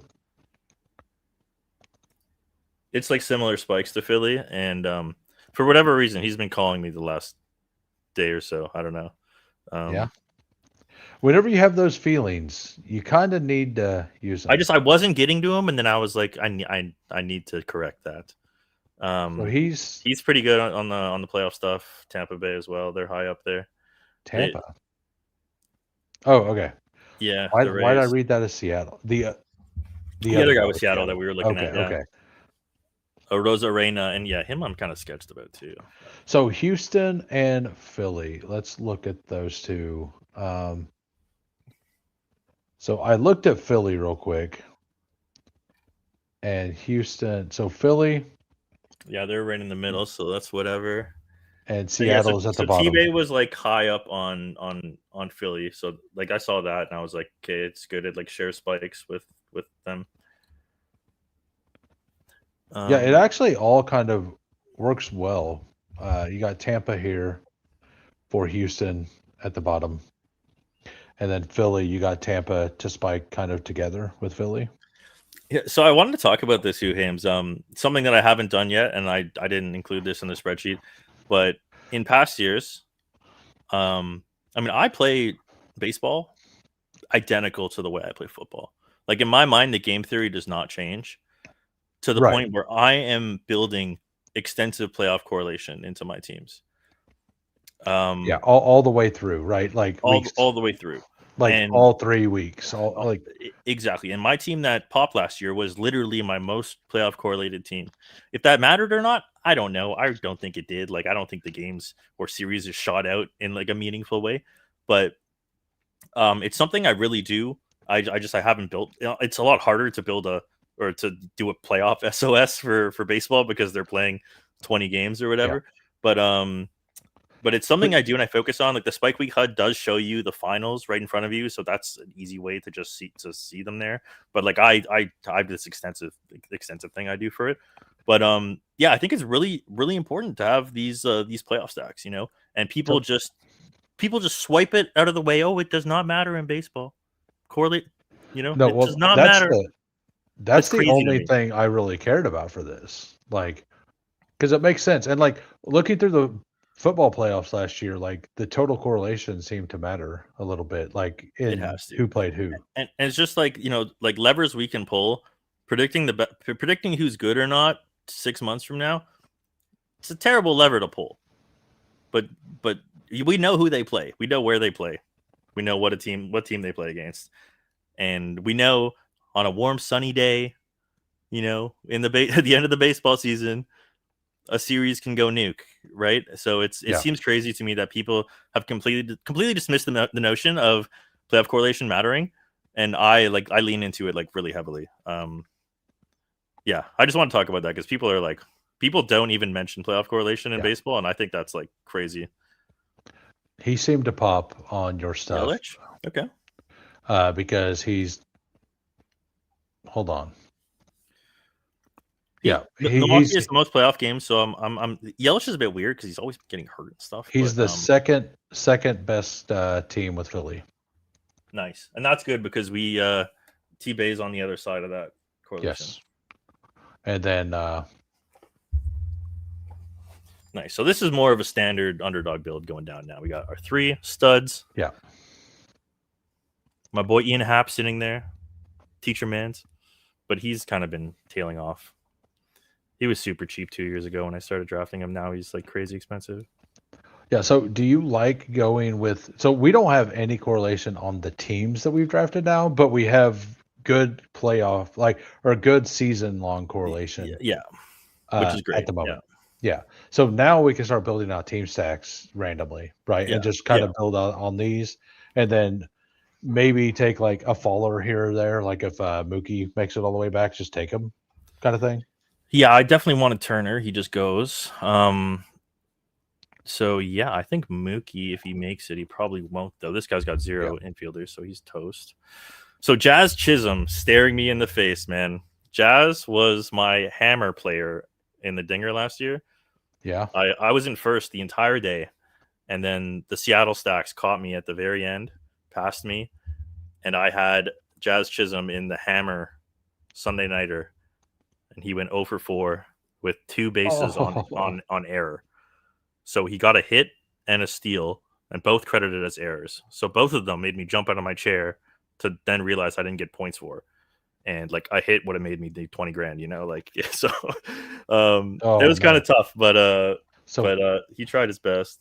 Yeah, we're doing Jazz. Alrighty. Yeah, so he's got to repay me. He's top of the list for T-Base, so share spikes with Okay, I didn't see that. I seen that the other guy, he was top on the other end of it, yeah. He was the other, yeah. That's okay, yeah. We'll give Jazz another chance. I haven't clicked him once in my stuff, so yeah, might as well put it on my account. Why not? I wanted to tell the story of how he screwed me, and maybe he hits a home run, dude. I win the whole thing. 1 homer. Yeah, 0 for that's 4. it. That's all you needed, Chaz or Chiz, whatever. Chisholm. Jazz Chisholm. Mr. Chisholm, yeah, he's a good young player playing for the Yankees in a good park, like loaded offense. He's a good pick. I'm jaded, and I wanted to vent about it. later on last year, I started thinking through like the playoff stuff in the best, like for the football, and like the thing that I thought to attack, like there was like a couple games, like I didn't do it all the way through, but there were certain games that I was like, I kind of wanted to attack a little more in weeks 15 and 16 in the and I do think the pod size matters for that as well. Like if it's a 1 of 6, like I worry about it a little bit, but not as much. What do you think? Not as much. 100%. Yeah. So like in Best Ball Mania, I think that overlooking at that stuff kind of does make a little bit of sense. And like in the longer odd stuff, even like puppies, 1 of 10, 1 of 10, like I wanted a bunch of Baltimore, Cincinnati, because they played each other and the history of them playing each other. It just like Baltimore, for whatever reason, didn't hold up their end because Lamar was hurt the whole time. So like it kind of feels like it may have been a bad run out. Like you had the Cincinnati historically bad defense. Like for whatever reason they didn't run Henry. The thesis was right. I had the same thing. So like before the part of my process is doing like a projected scores basically for the playoff games. Like I just look at the best game environments every playoff game. Number 1 rated game was Cincy Baltimore, and for every playoff game over the 3 weeks. So yeah, you know damn well I was stacking when I had Cincy. I was looking to tack on Baltimore and vice versa. I think people that say like week 15 and stuff don't matter. They're just, I don't know. They're just stuck in 3 years ago, basically. It's all right. So yeah, this guy. Do you like this guy, Mr. C's? But yeah, I don't think we should. I just threw a Toronto player up there. I do like Dylan Cease. I think he's really good. He kind of had a weird year last year, but he better carry us this year or we're in trouble. I'd honestly like to go probably Trouter and Naylor. Let's see here.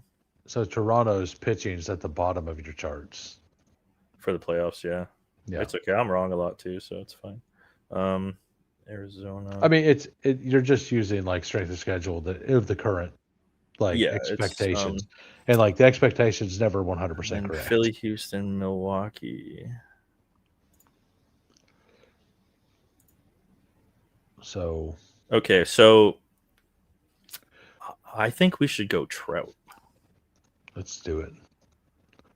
Like it's been a while since he's. Okay. He played good last year. He just didn't get the results. Like his batting stats are still like elite in every capacity. They didn't go over the wall enough, and this is the cheapest he's ever been. He's a generational player. Like people thought what George Springer did last year was impossible, and he's a way better player and can bounce back, How old is Trout, by the way? I don't know. Because he's been around 35? a while. That's my guess. 34. It's not bad. Okay. Not bad. Yeah, for baseball, like he's younger than me, so that means he's still young. He's definitely younger than me. But like especially when we have these three but like these two both kind of get hurt a little bit, right? Like Trout historically. But we're gonna build thin with them, and we're just gonna hope it works, right? Yeah, that's the power of this team right now. Is we got our 4 studs, and if they're not studs, well, we donated $15, and that's cool. All right, so in your stuff, you have the pitchers: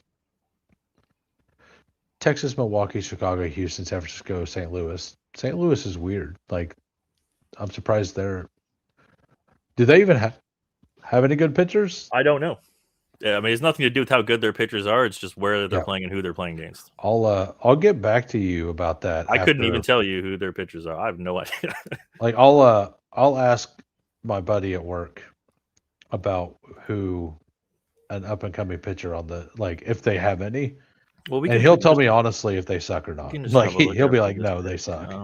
Okay, so we should probably go infield here. T-Bay and Yankees. We could do the Ben Rice thing. That's kind of interesting. To go with him. Bo Bichette's there. T-Bay Yankees. Matt. Yeah, what are our options here? Chicago, it's literally. Yeah, I think we just do this. Yeah, I think we do Ben Rice. He's kind of controversial. The Roto guys are the Roto guys are taking him crazy high up the board because he's catcher eligible and he's playing first base most likely. Yeah, and then people are worried about platoon risk. It's complicated. But then they brought in another guy. Who did they just sign? They signed some dude that made people think he was going to get platooned, but then the coach came out and said we're going to play him every day. So he got steamed, he got dumped. Roto guys are going crazy for him. So it's a weird spot, but he's got really good advanced hitting metrics. And I honestly don't think I'm going to take a lot of them, but I think it makes sense in this build for sure. So something that I heard people talking about last year whenever I was researching the baseball stuff is to basically at any cost avoid 3 players from the same position, same team, 3 infield Yankees. And I mean, I guess if you were going to stop at 5, that makes sense. But the only reason I think it matters is you're giving up floor on the weeks they have bad, not many games, Yeah, I mean, sure, going forward, it would just never happen. It would just be so hard to do, Yeah, you have to really go out of your way to do it. It's not something that I try to avoid. It's it's just not going to happen, So yeah, Cooler says they definitely want Rice to work, and he improved versus lefty pitching. So, and then Goldschmidt, yes, correct. Thank you. Yep. I know some stuff, just kind of forget it all the time. Yeah. I don't. And I did a couple hours of looking around today at some stuff, and I told you the 3 things that I had. Number 1, I'm gonna be overweight Colorado at his price. Yeah. It's too bad we didn't. Yeah, I bullied you off him here, but it's fell fine. Too far. Yeah. I have this sheet now, so I feel like I could just do some dingers at random. But I'll probably just use it to do eliminators.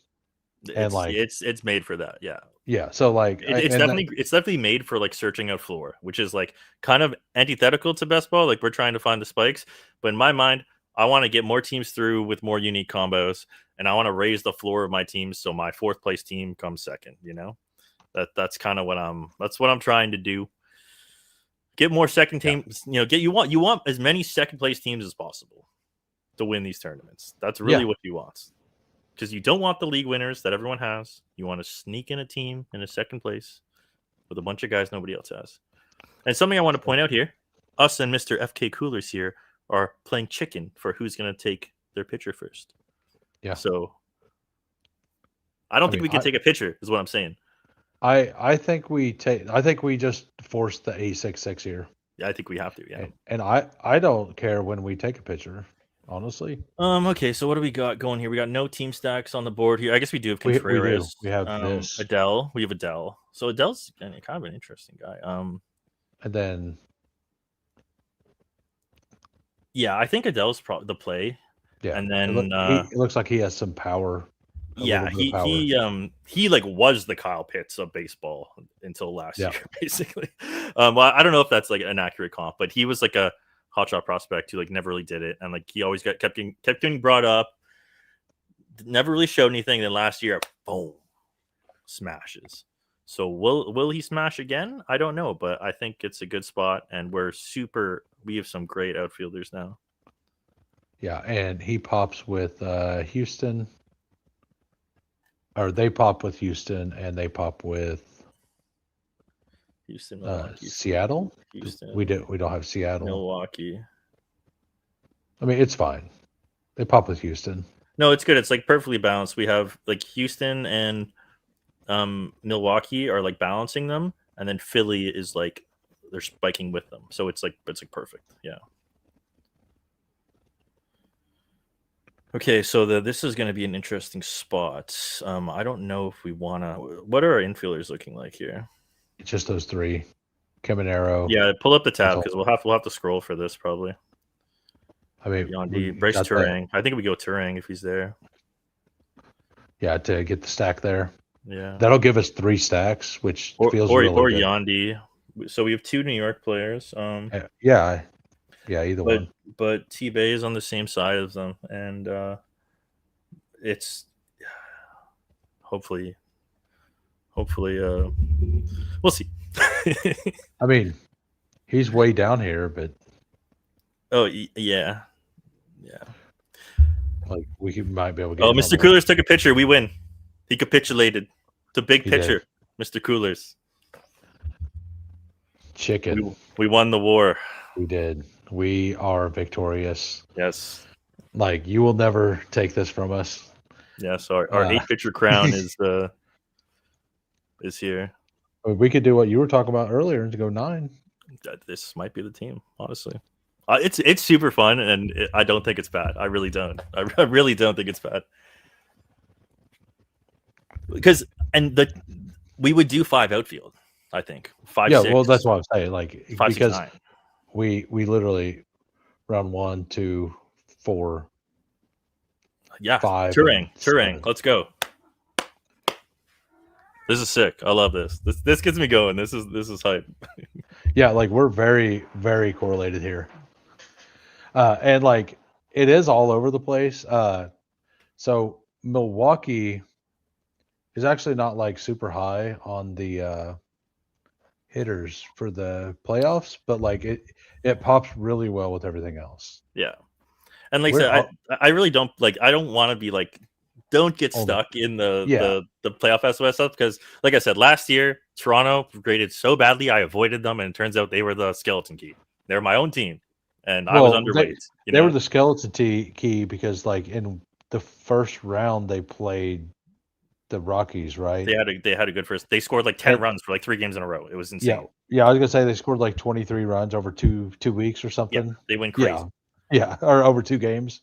Yeah, and then they could like Springer went nuts, Vladdy went nuts, Bo was going nuts, and they got hurt, and like my team didn't have Bo, so I was stressing, and then Bo went down, and I was like, my path just opened up. I had the Nut J stack, and all these other guys had dead Bichette, so it was I mean, it sucked for Bo. It kind of sucked for the Jays down the stretch, but I just popped the soda popped up and got all over me.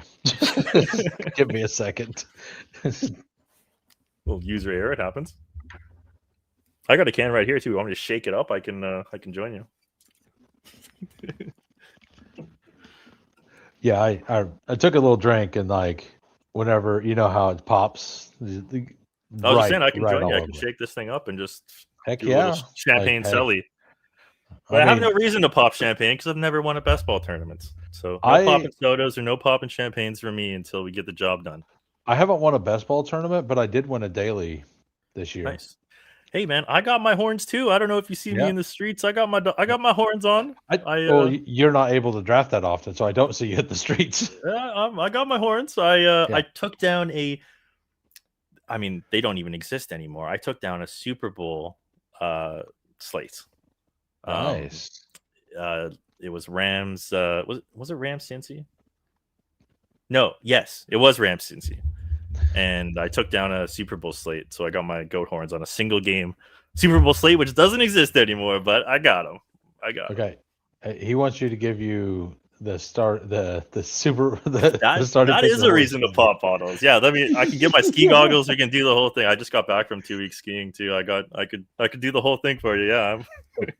So we could just move down. I know you kind of like Mackenzie Gore, so if he's there, we just take him. There, I think. God damn it! But we could just move down and get the last correlating piece to have another double stack.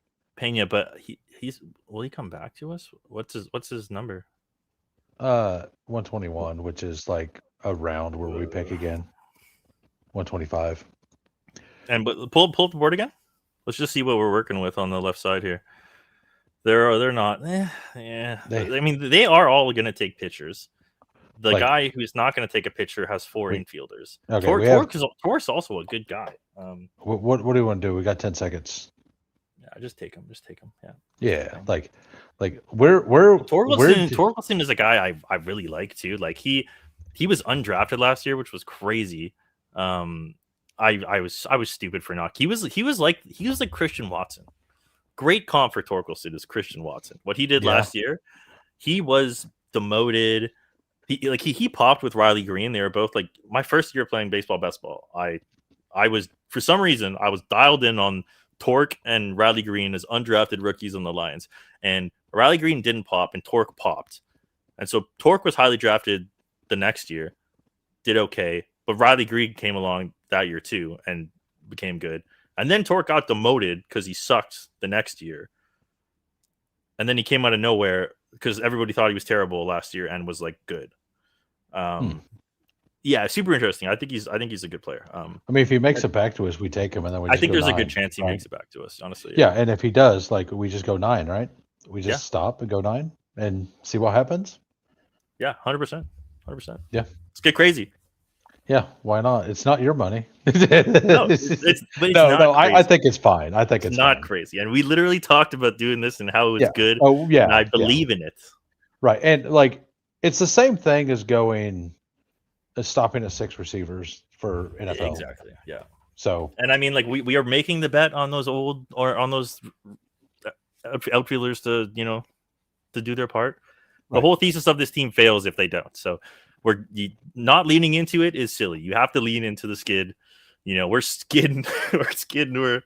We're and we'll have a bunch of fun, cool pictures. We don't get it.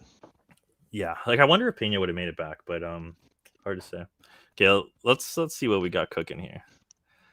Snell, he'd be a good guy to just take.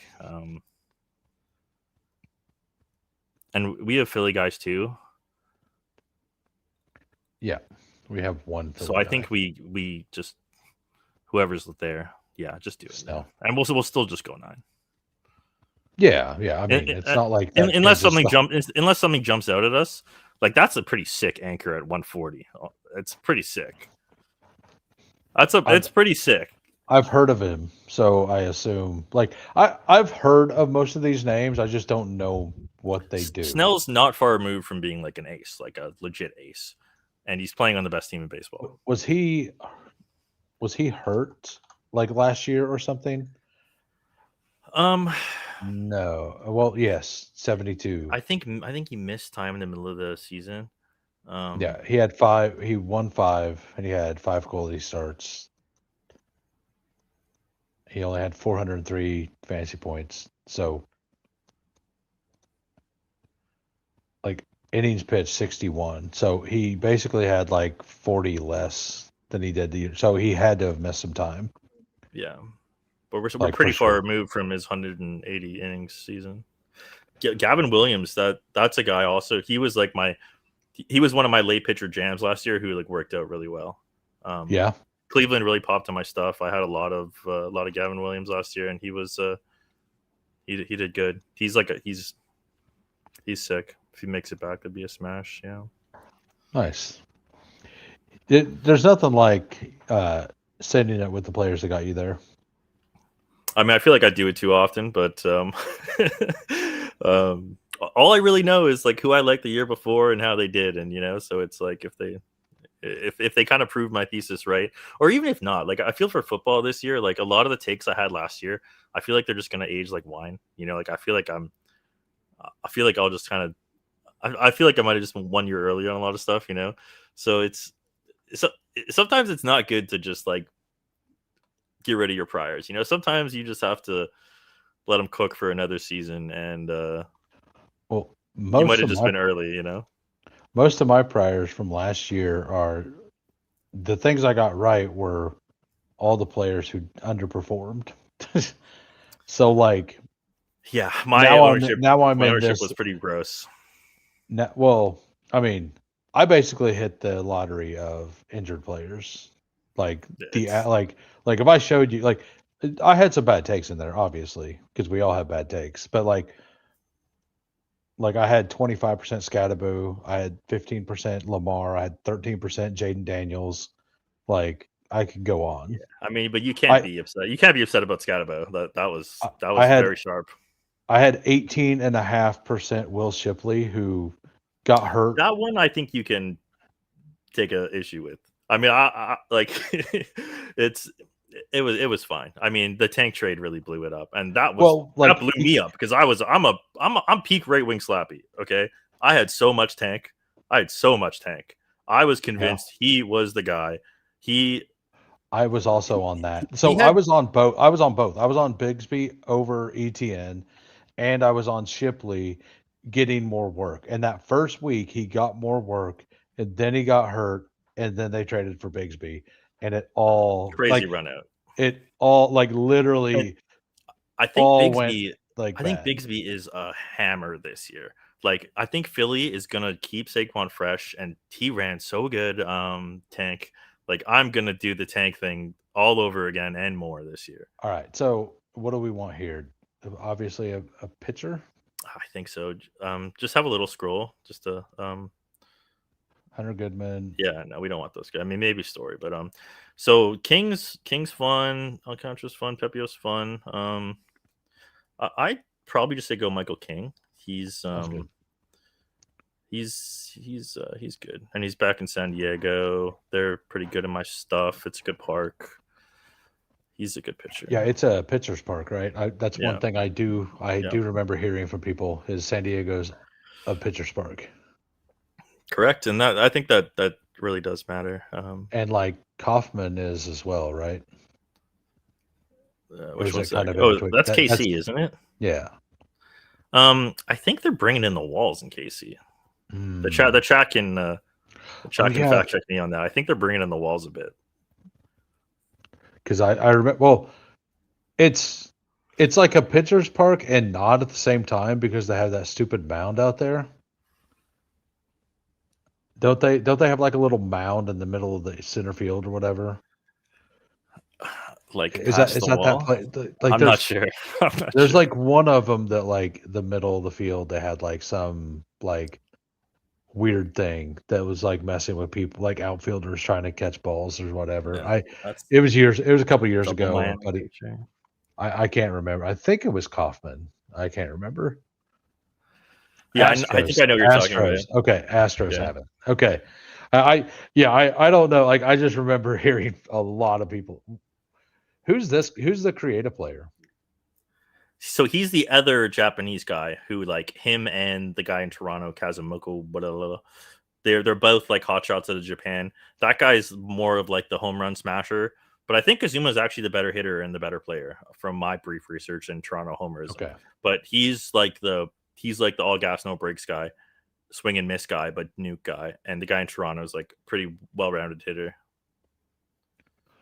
So I like Pepio, but Minnesota. Yeah, I mean, I don't really. Yeah, is he the dead guy, Lopez? Do Pepio? Yeah. Do Pepio's good, and he's in the Rays, and the Rays are back in their home park this year, which is like, and they're just perennially good with pitchers. Like they have like they're like renowned for their like pitching development, and nice.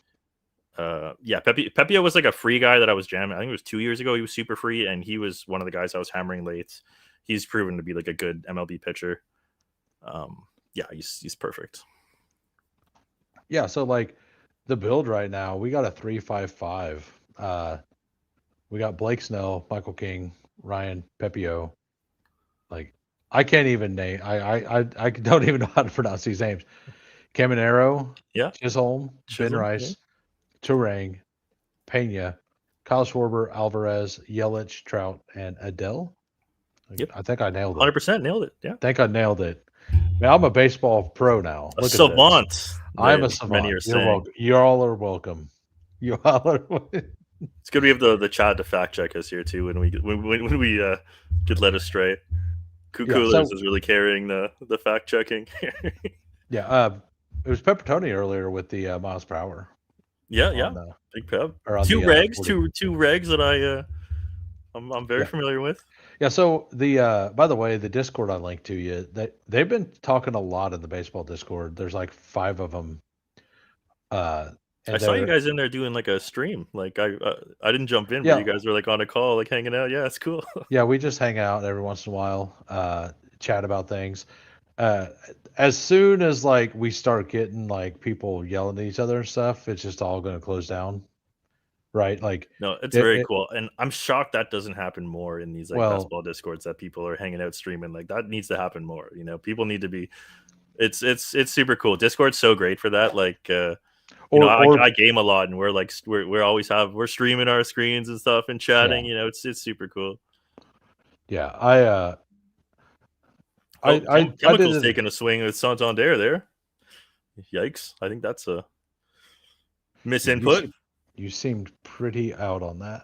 No, he's toast, man. He's dead. Like, do we do this for the total correlation? And I would rather go sooner than later. If we want to do 9, yeah. Right, like that's what I'm saying. Like, I think that we got a little bit of a base. And then, do we want to? He's gone. Go Lodolo. Lodolo, got it. Yeah, he's good. Yeah, like it's one of those. If he made it to us. Yeah, we might get forced into doing 8, but that's fine. These guys are all really good pitchers. Like they're still right. Like it's fine, but we'll see what happens. It might be a bit irresponsible to go 9, but I don't know. Like it's not that crazy still. We're building a wall. That's what we're doing. The purple wall. It's piss and purple, as some might say. What would the purple like? We've heard the strike turd. You got the I love Gritty, but man, Mr. Gritty, like, the legend himself. I'm gonna the Ramondre bags aged like fine wine, Mr. Gritty. He nailed that one. Do you do so? You were talking about really liking the playoff correlation and all that stuff. So I assume that you don't do as much like pre-draft best ball stuff. I do 0. Yeah. So Gritty, not in this one. I'll find it in a second. Make sure that I don't miss a pick. You're watching, so it's all good. And this is baseball season. It's not pre-draft NFL season. It's baseball season now. It's time to move on. Flush it. Yeah. On to the next sport. And then the best part about baseball is you get your money right at the end of NFL season. Boom, little stimmy in the account so you can jam in the last couple of weeks. It's just perfectly timed. It's beautiful. Sometimes All you right. even bink, you know, and you're big So chilling. It's fun. look at the 7 spot real quick and tell me what's wrong with it. Oh, sorry, I was looking at 11. Yeah, that's gritty. Yeah, I didn't even have to look at the name. Yeah, that's gritty. It's what he does. He punts receiver, man. He just look at the middle. Yeah. And then Andrews, just to make sure, you know. Yeah, like I don't know. He's got a couple screws loose, that guy, but he's having fun with his money. He's I just want to know, like, I just want to hear why he thinks that works. Like, that's it, right? I don't know. I don't know if I want to hear it, to be honest. No, like I just want to, like, I want to hear the argument. That's it. I'm not making fun of him or anything. I just want to hear the argument. Okay. All right. So Rodgers is kind of interesting too. Tovar would be like he's the hurt guy. He's the hurt guy. Edward Cabrera, I don't know shit about, but he's on Chicago. Imanaga is kind of. I used to take a lot of him. He's pretty cheap. But we do have a couple of Yankees. Do you want to do one of those guys? Well, we got 4 seconds. Just do Rodon. It's fine. Okay. He's not dead, is he? Yeah, he's good. I mean, I don't know. He's on our team, so I hope he's not dead. Yeah. Yeah, he's throwing. He's good. He's good. Trevor, I don't really know anything about Trevor Rodgers, but he had a good year last year, and he's on the Orioles now. I've heard his name a lot in these podcasts, but I don't really know anything about the guy. There we go. We got the Barney turd. I mean, it is. That's out. It's just it's not quite finished yet either. We're gonna have to interrupt it with a little green at some point. Little vegetables at some point here. Yeah. Yeah. Man, like I like guy. It is chemical, the same guy. He took Santander and he took Schwellenbeck. He's just punting, yeah. He may not know. He took Lopez too. He's punting, yeah. He's punting. Oh. Holiday. Yeah, those are like all the names. Carroll. Yep. He's fading the injury thesis. The fact that he doesn't believe anybody's I would have liked one of those Cubs guys to come back to them. And even Cole's like he used to be the top pitcher on the board, you know, like that would have been nice if he made it or I guess we passed over him. He would have been perfect for this build. We probably should have done that. Grimace, I don't know his situation. I just know he used to be elite. The Grimace. Yeah. That's the gritty. The Grimace, like I can't see the word Grimace and not think of this meme I seen like 15 years ago, like before memes were a thing. I remember the original memes. They were like, it was like that website called like YMTD or something. Do you know what I'm talking about? Where it like flashed like moving images and sound, and it was like the original meme format. Steer's interesting. I mean, he would be Brandon Lowe's a guy I like. Merrill Kelly is kind of interesting. Sheehan's interesting. I like Barger too. I think we should just go another pitcher though. Shaheen again? Let's do it. You seem to like him, so let's do it. Like, and if we're gonna go deep, like the rotation stuff, like because there was like a rotation issue question you had, right? Like which ones are gonna play and all that. It would matter less here. Yeah. I think I got a guy if he makes it back to us. Okay. I think I got a guy. Yeah, so the Grimace meme that I remember, and it's just a picture of Grimace like standing there like this. And it just says Grimace is a butt plug. And like you cannot unsee that. Can't unsee, yeah. You cannot unsee that. Like I was gonna ask you, did you ever watch the Gritty documentary? No. Do you know it exists? No.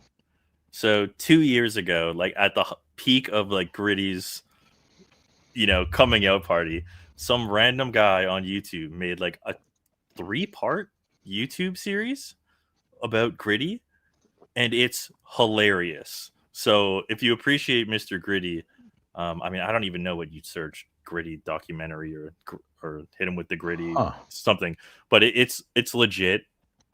It's hilarious if you're a best ball bro and you're, you know, you know the you know the context. It's really, and it's all about him, and like I think it's about him and Matic, and like comparing their advance rates and stuff. It's funny. Well, last year Gritty had a higher rank on the Herzig files than Davis Matic, right? Yeah, or I think they had the same salary or something, or it was he was. I mean, they might have been the same, but Matic's name was definitely below. Okay, because Peter Overzet was sure to point that out. Okay, so I think open up Kelly's tab. Just open up Kelly's player tab, the top guy. Opening day starter. That's kind of bullish. My guy's Addison Barger, but Merrill Kelly is like a pretty good pick here too. Which one do you want? Just do Kelly. I think it makes more sense. I mean, I wanted to sneak a J in here at some point, but I mean, why stop a good thing?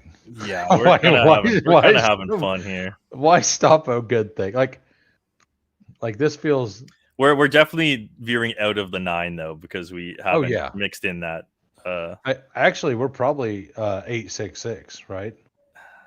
Or 875. That doesn't even. Yeah, I guess that works. Is that what it would be? I don't know. I mean, scroll up just to so I can see the texture. Now we're even. Well, yeah, we go 866. Yeah. Well, I was gonna say we go 866 because originally we were just gonna that gives us a little bit of leeway with the 2 guys. Yeah. So okay. And infield points are just criminally they're just so much easier. Scroll down to the bottom of the board. Oh, we missed later by 1 pick. FK Coolers got Jack Later, 17-6. Is that who that is? Yeah. Jack Later. Yeah. Coolers. Coolers. Is that the one you wanted? Yes. Nice. He's my comp for Brian Wu this year. I think he's I think he's priced in a similar range in a great pitcher's ballpark. Like the Rangers ballpark grades out great. Like it has been for a while. And he's like a young up and coming pitcher, secure spot in the rotation, has some of the best Caper 9, really good Caper 9. I would have loved to have gotten him at 16-8 there. I see Jay Leiter, and I know that it's not spelt the same, but in my mind I see Jay Liger as in Juicin Thunder Liger. I just want to see the mask. Did you ever watch wrestling? Not really. I'm not really a wrestling bro. Yeah. So he, I did for a while. He was like the high flying guy. He had like a mask and he was always the one doing the first one doing all the jumping off the top ropes, flipping people with those legs and stuff. Nice. He was like the original guy doing that all crazy all the time. But it looks similar to me. I've actually heard of him too. I've actually heard of a lot of these names. Well, I hadn't heard of it until I looked up the Rangers starting roster and was like, oh, okay, here's a guy I'm going to take a lot of. Brady Singer is kind of cool. Adley Rushman. What's the deal with Rushman? What is this guy? Herrera. Rushman. I don't know anything about him, but I've heard his name before. Adley Rushman. I think he's hurt. He banged a couple of years ago. Avoids arbitration. That he's friends with Rasheed. No, it's not that kind of arbitration. Bryson Stott. We have a Philly guy. All right. Well, I think we just do Brady Singer. I think he's just a good pitcher. All right, so we're done a pitcher. Yeah. And we got 2 Cincinnati guys too. So we got the double weeks thing going on there. Yeah. We also got 2 Dodgers. So we got 8 with 2 stacks, which massively probably increases our chances of getting double weeks. Yeah, now we just got to round it off with a couple couple position players in our purple. What was it? It was a Barney turd. Our right? Barney turd is coming to an end. That's right. Yeah, so we could shut that off. So like I'm fine with anything here. Like all of this was pretty well correlated. Like we could just try to take one-offs of the people at the top of the hitter, like Philly, Baltimore, Dodgers, Boston, Colorado, Arizona. Like just try to take some pieces from those and just try to like spike harder in the playoffs. Yeah. With the last couple. JJ Westerholtz, is that the rookie at the bottom there? Looks like it. Yeah, so he's a fun one. Jake Berger's a fun one. He's a big home run hitter. He's lower than he's below Westerholt. No, like directly below him. Jake Berger. He's like a big hitter, big homer guy. But the Westerholt guy is like the Spike guys are going. Oh, another guy I really like is Luis Arias. There's a lot of infielders I like here. Like Rushman's interesting, but I don't really know what his dealio is right now. We could also double tap Texans and go Berger, Evan, what's his face, Evan Carter, because he'll be there at the last pick. Do you want to do Westerholt or Berger? Let's do Berger. Berger, got it. Let's do Berger and Evan Carter at the bottom of the. Assuming he makes it. Yeah, he should. Or we could do Jesus Sanchez, who's now on the Jays, and I don't know why he's still free. That's kind of weird. It says Houston, but like we could do my boy. We could do Newbar too. Yeah. Because like if the worry for our outfielders are injuries throughout the season, like the guy who's going to miss the first 3 weeks, like. Yeah. Well, damn, that's annoying because we just passed the other guy was St. Louis. We could have done. I was just thinking we should just do a team stack. So I was like, oh, Berger, but it would have made way more sense to go Westerholt Newbar. Yeah. Damn. Well, that's a late thing you can keep in the back of your mind.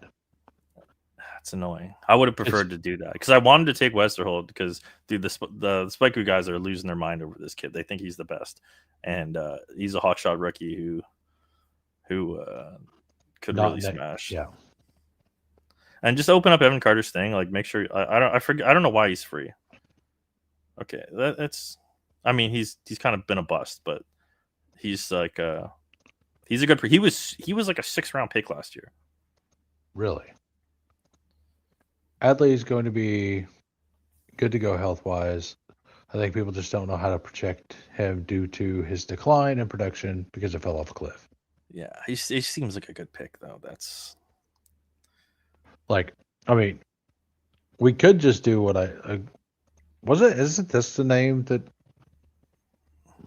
at some point was popular? Gavin Sheets? I mean, his numbers are decent. I don't really know anything about him. He's also not a stack for us, but it's just a name that I've heard. I hear things and I just there too. That guy I was talking about earlier. I don't know, I think we probably just stay the course with Carter, but he might be he might not even be in the bigs this year, but maybe a late call up. Dela Cruz, yeah, he was. I took him some last year. He was on Miami, got traded. Guess he's unsigned. I have no idea who that is. Yeah, Robles is free down there. That's cool. Even Kerstad's like a everyday player. Lucas who's this guy? He's on the Jays. He did good last year. He was hitting 2 for like the whole playoff run. Really? Yeah. But people aren't taking him because he's going to be platooned with Schneider. But what is this guy? I have no idea. Cam Smith in Houston. They did just trade an outfielder to make space for him, I guess. We do have Houston. That's why I was asking. That's kind of interesting. Cam Smith? We need some Cam Smith info in the chat real quick. Play some center field. What? Open up his tab again? Yeah, okay. He hit some power. Let's just do it. Let's do it. I like it. Let's do Houston it. thing. Yeah, it gives us. It's good. And Berger's a one-off, like just a homer guy who's gonna get all the points for his team. Yeah. Yeah. Nice. So, yeah, that's cool. I have no idea who that is, but that looks decent actually. And yeah, so they literally just traded an outfielder to Toronto. So this guy should have some more playing time opened up, I guess. He's a Hall of Famer according to Google AI. Cam Smith? We just drafted a Hall of Famer? We got a Hall of Famer, man. Like in the 20th round? Hell yeah. I told you, baseball is easy, James. Yeah, easy. It's the easiest. Like, you don't even need to know who these players are. You really don't. I'm living proof of it. You don't. Yeah. Just got to use your best ball brain, click some buttons, and I mean, things will work out.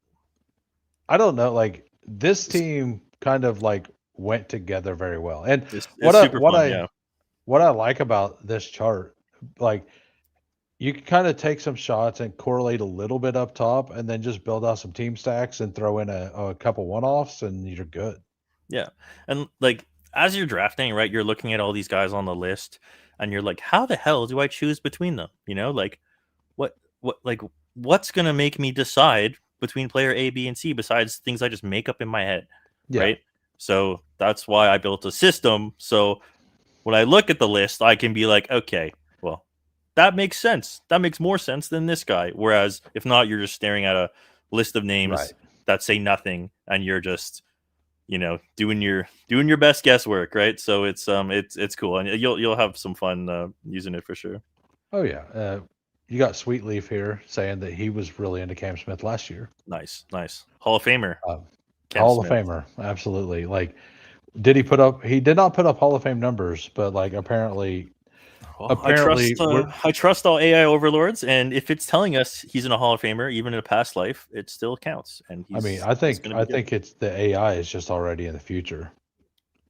It's all knowing. I use a lot of AI. If you guys want to like mess around and build stuff like for best ball, dude, just talk to ChatGPT. Like FK Coolers has been messing with it a lot. He's been using Claude. Yeah, so I need to get into this Claude stuff. Like I need to buy a Apple Mini apparently and make I don't know. Like I'm not deep down the rabbit hole, but I've abused the hell out of ChatGPT to build spreadsheets. It is so good at building spreadsheets. It's incredibly good. I know nothing about this stuff. I make crazy spreadsheet models, and it's mostly. I mean, there's a lot of work that gets put into it, but it's mostly just copy paste, figure stuff out, troubleshoot a little bit. Yell at the computer until it gives you what you want. Yeah. It's super cool, and it's a big reason for best ball too. Like you can download like past dinger data. You can download past BBM data. It's all there on their Underdog blog. You just Google Underdog blog, download ADP or not ADP, but download Gauntlet. Or I was doing it for the Gauntlet too, right? ChatGPT is like just it crushes spreadsheets, and it's a pretty basic task for a AI to handle. So I suggest try it. Are you wanting to leave, or are you gonna like? I'm good to do another one if you want, or we could. If you don't have time, we could wrap it up. I just play video games if I wasn't here, so it's fine. I love this. This is great. Yeah. Do you want to do another draft? Yeah. Go ahead and vamp for a minute. I gotta go pee. And we're waiting on 8. Okay, I got to pull up the chat here, which means I need to open up. Okay, I can see you guys. Oh, that's so cool, Peppertoni. Exposure overlay for Firefox. Sick. Yeah, like I haven't done anything that crazy, but that sounds really cool. I just use I use the Spike Week overlay for all my stuff. It's like super helpful. You know, it costs $200, but it's like a must-have for what I do. And I love those guys over there, so I use that for all my stuff. It's really good for baseball too. I play Classic WoW, Peppertoni, so I'm a Classic WoW Andy, as we are recalled. I'm an old man who got addicted to a game 20 years ago, and I mean I stopped for a long time, but I like the original version of the game, so I still play it ever since 2019 when they relaunched it. I've been gaming a little too much, some might say. And if you know anything about Classic WoW, the Burning Crusade, which is the first expansion after Vanilla, after Classic, just dropped. So I've been playing all week because it just dropped. So I've been clicking my slow drafts, and I've been playing video games for like 5 days in a row. Yeah, Spike Week Overlay is super clutch. It's it's like, I think it's a must-have. Like, if you don't have a way to track your exposures and track your combos, like you're kind of at a disadvantage to the field. So it's good to have. What's up, Who? Yeah. I was talking about video games for a bit. Like, do you know like what Warcraft is? World of Warcraft? Yeah. Yeah, that's what I play. I play classic World of Warcraft. So I'm one of those guys that I would get to the end game and I refuse to make it a job, and I could never find a guild that was casual to like still do raids. Like I would like, I think I have on Classic, I think I have like I had two max level characters. Oh, let's go. But like A man of I culture. basically made one, and then like it was like on season 1, like the season 1 only.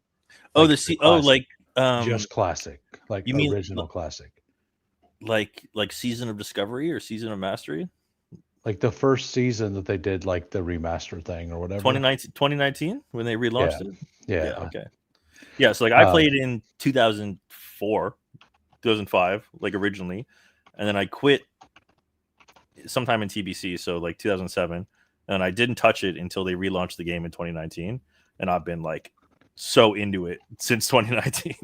I'm deep in the streets. I actually use the same username in the WoW space. So I always played Druid because they could do everything, even though they weren't like the best at anything. Yeah, jack of all trades. Yeah, but like I also have a major problem with trust, so I wanted to either heal or tank, like always.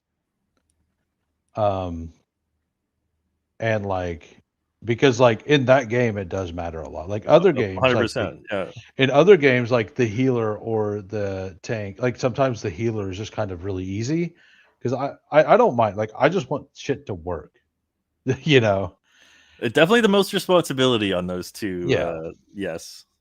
Yeah, exactly. And like, so I preferred to tank, but like most people would much prefer to tank to heal. So I would do whatever. What do you think? What class do you think I play? I'm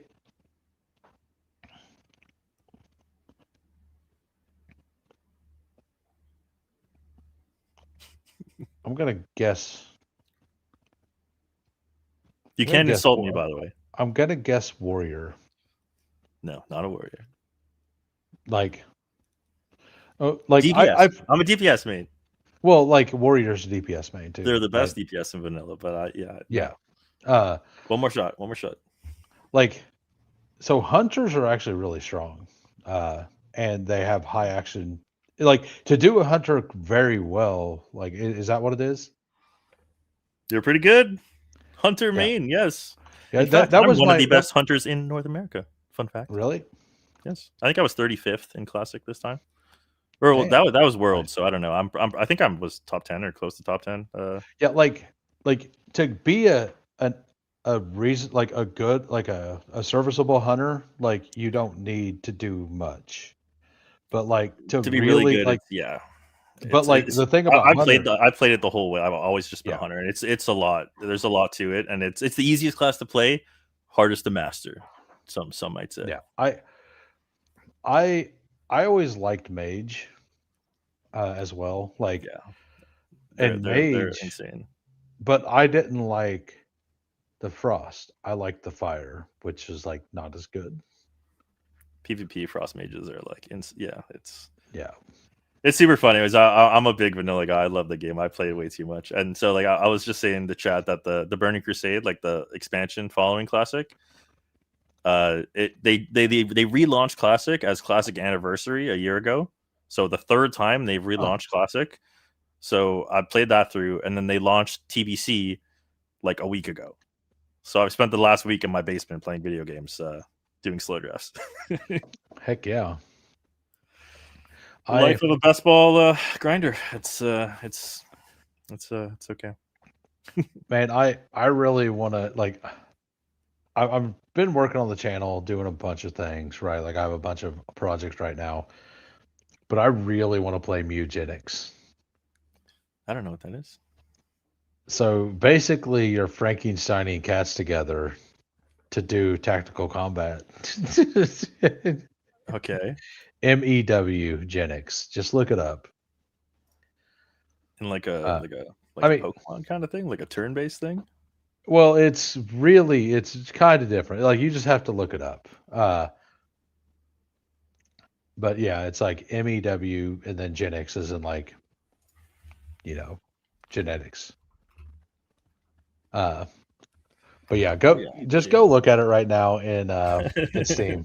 The first picture I saw is super cute. It's the art's awesome. Like, yeah, it looks sick.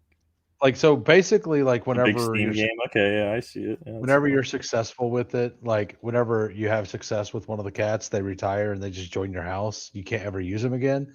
But like you had to build them and then you have to go use them and then yeah. Highly rated, 9 out of 10 from all the big rating people. Oh, it's brand new too. It just started, yeah. Yeah, my roommate like a week ago. It just launched a week ago. Yeah, my roommate started playing it and I'm like, I can't get down this rabbit hole right now. I can't do it. That's cool. Yeah, I will. It's the best ball off season. I mean the football off season. This is the time to mess around. Not for me. Because like afterwards, I still got to talk to you about the football rookies. Oh man, yeah, I literally have no clue. I have no idea. I'm always so late to the party with that stuff. Well, I have the stat sheets right here. Wow. Yeah, so, I was listening to your last couple of streams, and like you're pretty high on a couple of guys, and I'd never heard of them before. Yeah. I mean, we're a week away from getting something that jumped out to me, not rookie base, but just watching your stream. You drafted that really sick team with like like the Bowers Goddard one. Yeah, that one was with Mendoza. That was really cool. That shouldn't happen. That team should not. I got like 5 picks. Yeah, all the ADP followers. Yeah, I was kind of shocked Christian Watson's going in the mid 50s. Like, I was thinking he's going to be going higher than that. I originally had him. He actually launched at the 4.5 turn, and then he's fallen backwards to the 5.6. Yeah, so I feel like that's a smash. Oh yeah, no, I agree. I love Christian Watson, though. I'm biased. He's the. I've got my plan. I've got my plan for the like at number one. Like if I'm going to do a bigger board with Updog, like I'd be just as lost as in the baseball streets, basically. Like I have no idea who these rookies are, and I'm so schedule brained that I'm like, it's tough. Yeah. I mean, for me, you're just firing at the hip, like, oh, this guy's fun, like this rookie's cool. Like it's I mean, there's a little more to it because like I pulled Watson up on that to stack with Detroit because divisional stuff, you have a 17.8% chance to have the playoff correlation. I mean, that's 100% what I would do. I would jam division correlation. Like that's yeah. So like, and I'm not gonna like only draft from one division or anything, but like definitely add it when it makes sense.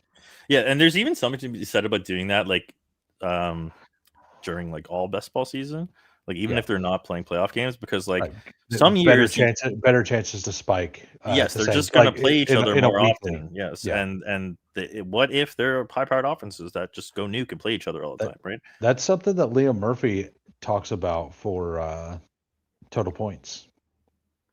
Yeah, I mean it's just in general. Yeah, I mean it's it's definitely something to do. Like I don't really ever go out of my way to do it, but it's like a cool concept to think about and apply sometimes. Yeah. Yeah, it's not like I'm not going to make 50% of my teams exactly like that, but like to do it slightly over, like if you do 10 teams, And Mr. Liam doesn't know anything about winning 12 points. Okay, I think I am the expert in that field. yeah, Mr. Chess Liam. But yeah, but like, but he's 100% correct. It's a cool thing to do. Yeah. the one thing about Liam is like, even like when you break down what he says, it's usually pretty right on the theory sharp, side. super sharp. Like yeah. I don't know the guy at all. I've watched him for whatever since he started streaming. Super sharp dude. He says a lot of stuff, a lot of deep best ball thought stuff that I've thought of. Like not like a lot of it. Just think these are concepts that I've acknowledged that are like real and true. And he's thought through all these rabbit holes as well. Like, you know, he's deep down the game tree. He's a chess brain. You know, he's thinking moves ahead. He's really thought about the game theory a lot. And yeah, so I really respect him for like for his game theory stuff. And it's yeah, I basically agree with everything he says. Well, everything he says fantasy football related for the most part. About the game. Yes. Well, you mean beyond that, I have there's some bones to pick, but yeah, he's a good baseball guy. He's a good baseball guy. Like he's definitely one of the best. He's sharp. Yeah.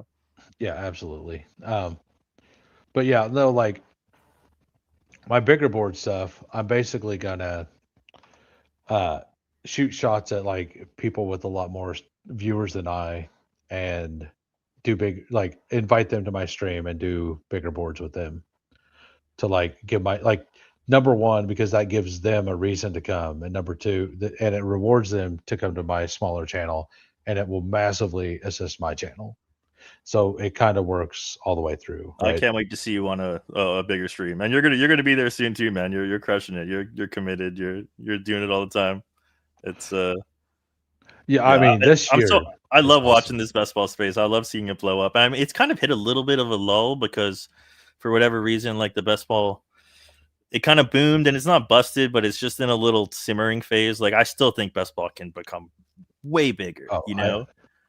And yeah, we got to support our local best ball streamers. And we got the 2, which is awesome. Cooler's got the 3. Nick Bach is here at the 5. I don't want Mr. Coolers beside us, going to war with us once again. I mean, it's this, right? It's not Soto. Yep. It's not Soto at 1, right? No, it's Judge. It's Judge every time. Yeah, I agree. Like looking through the things, and I fully agree with that. Like I think, especially in Eliminator, I think in Eliminator specifically, like I may just, why take the extra chance on Ohtani? Yeah, I mean it's a better team, so maybe they score more runs, but yeah, it's just because he's the 1-on-1 man. It's, you know, it's literally impossible to get more expensive. It's like I always find myself prone to fading the 1-on-1 because you can always drag guys up there and make cool builds. And if he's the guy that repeats as the best player in the league, like it's like, you know, whatever. Like everyone's gonna be there with him. And so like when we get later into the best ball pre-draft situation, I'm gonna start doing a lot of those board pulls. And there's a certain player that I'm positive is not going to move. I could probably start doing it now. And it's Nico Collins. Like he's been a staple at like 21 to 27 the entire time. And I just don't see a possible way that he moves up before the draft. Like and like, I think you could argue that he could go with Jefferson at the other side. And like getting shares of him with these guys who are locked over at the 10, 11, 12, to 15. That never happens. Yep. It's like to move him up. Like, and I did that a little bit last year with actually one of my best teams. I pulled Puka up. Like I got it to the Puka finals, and it was super fun, except the fact that Josh Jacobs, the guy I mentioned earlier, got 3 points that week. Yeah. But like I had Puka. He gave it everything he had in that Denver game, and he just died. I pulled it up to the 2. Yeah. And I got Josh Jacobs and Chase Brown, and then James Cook fell back to 47. So I had a triple anchor, or like 3 RB monster right there. It also had Scadaboo on, like it also had Scadaboo on it. It was such a it could have been really good. it was such a dominant team. Yeah, I was more of a Tracy guy, and I feel like I was. I don't know if I was right or wrong, but I think Tracy's still good. Like, well, I think Tracy still would have produced at his ADP even if Scadaboo like did his thing. But Scadabo just like crushed them though. Like I think it was a mistake for me. Not like underdog. I should have been way more into Scadabo, and I should have kept my Tracy stuff over to DK because I think that's just an archetype thing that kind of matters. So since we like everybody here is just a viewer of mine, so they're probably not that like they obviously, if they're still here, they know I don't know anything about baseball. So we're just gonna look at this. So the Yankees specifically, where are they at on the chart? Oh, New York. Tell me when we're on the clock. Okay, 3 picks. They should be great. They're like bottom row, like. Oh, I see them now. Left. Yeah. So both Chicago teams, Milwaukee, well, Minnesota, San Diego, Washington. Get your boy. I was doing it either way here. Get your boy. Dude, like, we get the 2 biggest mashers in the league right now. Let's go. That's right. Yeah, let's do this, and then if we can, just pick the best pitcher. Is he the best pitcher? No. Screw him. I mean, actually, like, why not? Yes. That's exactly what I was thinking. Yeah. You already gave me the inside ball knowledge that he was hurt. He's gonna just go on a tear this year, and we saw the matchup stuff. We can also lean into some Cubs, maybe get some Cubs pitchers later that pop in my stuff. Yeah, like apparently, like he was supposedly like going through some injury stuff that like he said didn't matter, but he kind of slowed down at the back end from what I heard or seen or whatever. And it's not like he was bad, you know. But he absolutely he was like the best. He was like the best outfielder in the league in the first half, or whatever, like one of the best. And then he had a bad second half, and that would align totally with what you're saying. He's a guy that I just never really liked for I don't know whatever. It's you know what, 100% know what it is. It's it's because he has a he's got a hyphen in his name. That's actually the only reason I drafted him last year. So we are on 2 different sides of the hyphen model, my friend. I cannot draft players with hyphens in their name. I think it's not good, and I'm not going to do it. You know, it's CEH, yeah. Boom, a hyphen model. Who is the other guy? There's another guy too. I mean, there's Josh Hines Allen. That guy's pretty good. No, but he plays. No, but he. That's hold on.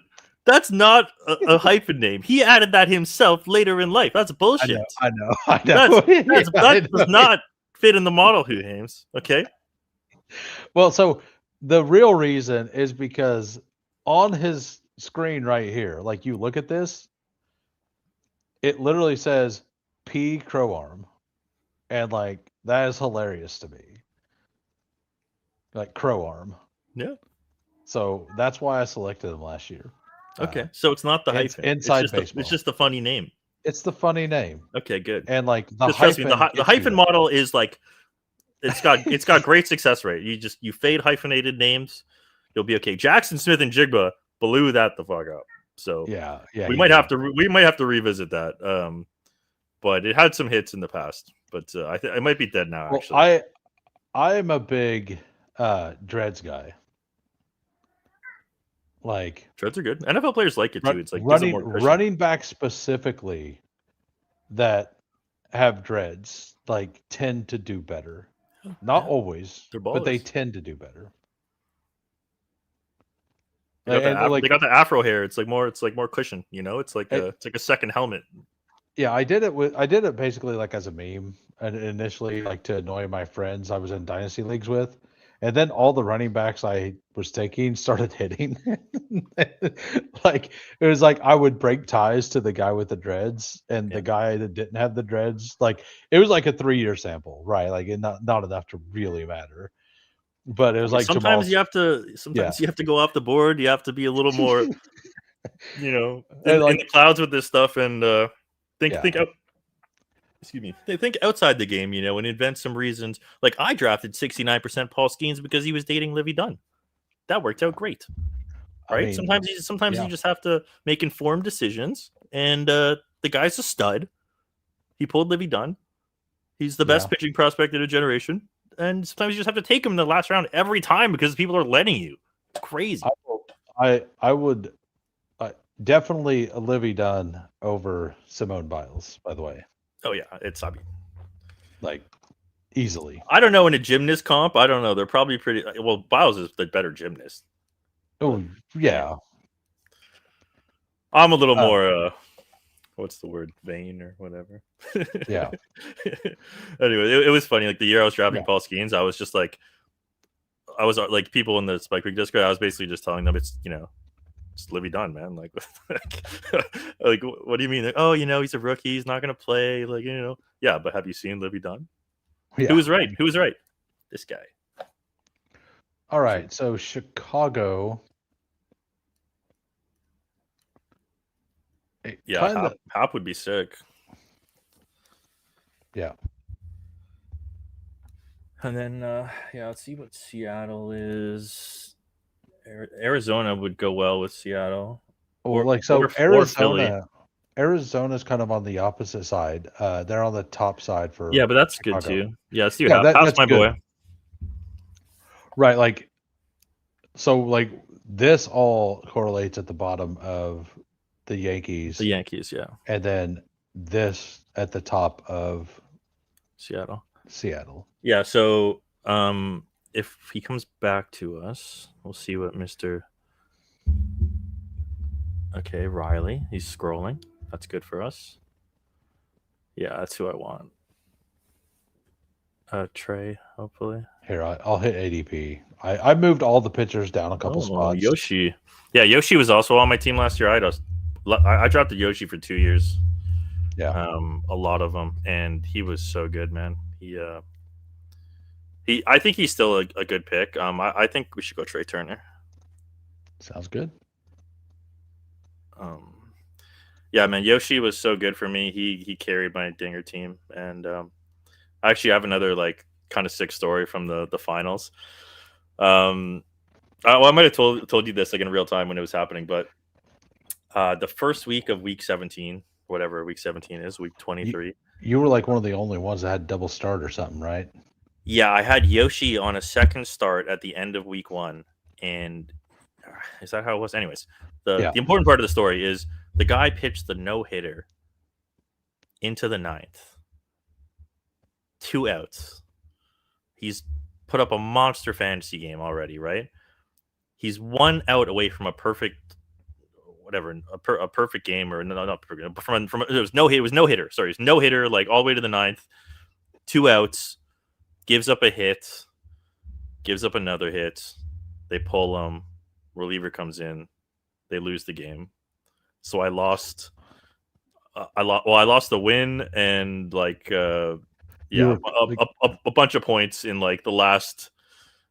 I would have gotten extra 6 points or whatever if you just got that guy out, and that would have been $60,000 or something stupid. Of course that was a week before the final ended, but right. I was watching that in real time, being oh my god, that's gonna burn me, man.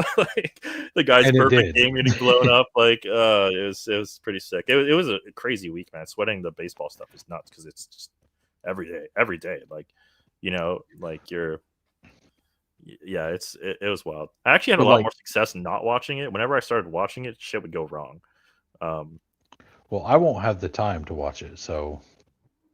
Yeah, I suggest not watching that because watching it did not work out for me. I would make it a point to watch if I had that much money on the line. I'd find a way to not be at work at least that Sunday. Just the first couple of weeks, I wasn't too invested, and I saw these George Springer teams going nuts, and I was like, oh baby, we're live. It was cool, and I didn't really start watching till down the stretch in the last 2 rounds, and it just for whatever reason, whenever I pulled the games up, my guys didn't do anything. So this is actually 3 guys that was on the team that I had last year that got to the playoffs or got to the semis, I think. Because I had 2 teams get past the first round, because I only did 13. I had 2 advance. One of them had Judge, Rowley, and Armstrong, and the other one had Otani on it, I think. No, the other one had Schwarber, actually. It was Schwarber or something. He had like some crazy nukes in the playoffs. I didn't actually advance. I had 2 Otani teams, and no, I only had 1 Otani team, and it didn't advance. And like he was the only one that like did anything on that team. So Yama went all the way to 54. That's a pretty nice slide for that guy. But again, that's always why I'm just not taking pictures early. They will slide. You'll get them at the best price, and just be happy when that happens. You know, that makes sense. Okay, I mean, so I guess we go outfield here again too. Let's look at the Cubs. I'm looking at him. I'm looking at him right now. Pittsburgh, LA, Atlanta, Miami. Yeah, it loves LA too. Yeah, it's Stu Trout. All right. And then what are we gonna go here? I could do Rice again with the Yankee stuff. Oh, you want Bregman? Yeah. Fuck. Let's see. Oh, we could change it up and do this. I think. Like what did he? So he had 62 RBIs. Like Seattle had 1,000 points. Cubs. Yeah, I think we go Bregman then Rice if he gets taken. Okay. Yeah, I think the triple kind of makes more sense here. It balances out. It balances out our team pretty well, and I think that looking at a little bit of the pitchers that we got, like it was all names that I kind of remembered looking at and like positive perspective last year during like whenever I'd go through and scroll through my teams at the end of every other week to see what happened, because I was just kind of like chasing, like I could look individually at all 13 teams because I did 13, right? And I just went in and looked to see what was kind of happening. A lot of those names that we drafted were names that kind of popped up throughout that process. Like in a positive manner. Yeah. That's good. Sorry, I got slows coming up on the clock now because I didn't clear it up for this longest stream. So I got some Acuna at 6. That's my first Acuna at 6 share over on DraftKings. That's fun. Oh, you do slows over on DraftKings? Yeah, how much difference do you have in your process on DraftKings because of the stolen bases are much different, right? Yeah, we haven't talked about it, but there's massive differences between the two sites. Massive. I know Coolers and Best Ball Soul was discussing that extensively in the Discord. Very intricate and kind of hard to unwind. The basic premise being underdog, you have flex, you have equality starts. Steals might be different too. I'm not sure about the actual point differences. Yeah, the steals are like only 1 point, I think, over here or something like that. Okay, so steals have more weight on DK. Oh no, they're 4. They're 4 points. And how much are they on? I couldn't tell you. I mean, I do have it somewhere in my sheet, but like game theory wise, you have flex on underdog, and the pitchers score more points essentially on underdog because they're getting that quality starts. And then during the regular season, it's the same like 2 week or 1 week segments or whatever. In the playoffs, DraftKings goes to 2 weeks combined. So that reduces the variance. Yeah, that's what they were talking about. It reduces the variance of starting pitching. It devalues the double starts, and also kind of because of that increases the value of elite pitchers. And that's kind of counterintuitive because you would think without the flex, like DK doesn't have a flex, so that would make hitters more valuable. But basically the you don't hit the double pitches don't matter. The double pitches basically don't matter. So the strategy that I employ primarily on Underdog, which is punting pitcher and scatter shotting these late guys and going 8-6-6 or whatever, right? Going something like that. Over on DraftKings, when I do that, I get murdered. I get destroyed on DraftKings when I build like that. Every 2 weeks, all pitchers generally have 3 starts or whatever, right? Yeah. So you're basically instead of fishing for 2 starts, you're fishing for 3. But obviously, the difference between 2 and 3 is less than 1 and 2. Like it's 50% more points rather than 33% more points. And it also evens out the variance. Like a starting pitcher, if he gets an elite pitcher, if he gets 3 starts, he's more likely to put up a good game than in 2. Like there's still a higher probability he busts one, right? So it's like you give a elite pitcher 3 chances to smack, he's probably going to smack, you know. So it's kind of weird. Like it should devalue pitchers because of the flex, but it actually increases it because of the way the playoffs work. And then there's also the factor that DraftKings drafters are just weird, and they're drafting like the drunk bro or whatever. Like they don't know what they're doing, so they're drafting pitchers higher, not for game theory reasons, but because good pitcher go Burr. And then they're also drafting like guys like George Springer and Byron Buxton, who are like heavily discounted on Underdog, are like really expensive on DraftKings because they did well last year and they're good baseball players, and they're not getting into the you know, slappy mentality of, well, this guy's old, he's gonna break down and die or whatever, right? So it's very weird. You have that, it's complicated, but we're on the clock. Do we want to stack Trey Turner here with Garcia? No. Go Spencer Strider. Alrighty, just do it. He was like the first overall pitcher last year and got hurt, and he might just be good again. And if he's at the top, like this is, I'll take elite pitchers when they're at the top of my queue, basically. You know. Okay. You give him to me, we'll do it. You know. Yeah. He fell a few picks. Yeah. And then what do we want here? Do we want to do this Garcia guy? I don't really know who he is. Abrams is like a decent player. 75 RBIs. Wash is okay. Yeah, I mean, we just do this guy, whoever he is. I mean, he's like a veteran, actually, Adolis Garcia. Yeah. We could do this Diaz guy you liked last time. Johnny Diaz. Yeah. Up to you. Abrams? Just flick it whoever you want. Well, we'll just do the stack thing. Like that's been the whole theme, so let's just continue it. It also puts us in a we're ahead on outfield. That's where you want to be. Yeah. Yeah, Adolis Garcia. He was the guy who was on the Rangers forever, right? Yeah, he's a good player. Yeah, but he's just kind of old now, I think, right? 32. Yeah, he's fine. He's a young man. So Philadelphia pops with Seattle, kind of. Yeah, FK is So pitchers can get negative points on DraftKings. Like they can accrue negative points. So just in general, their scoring is lower.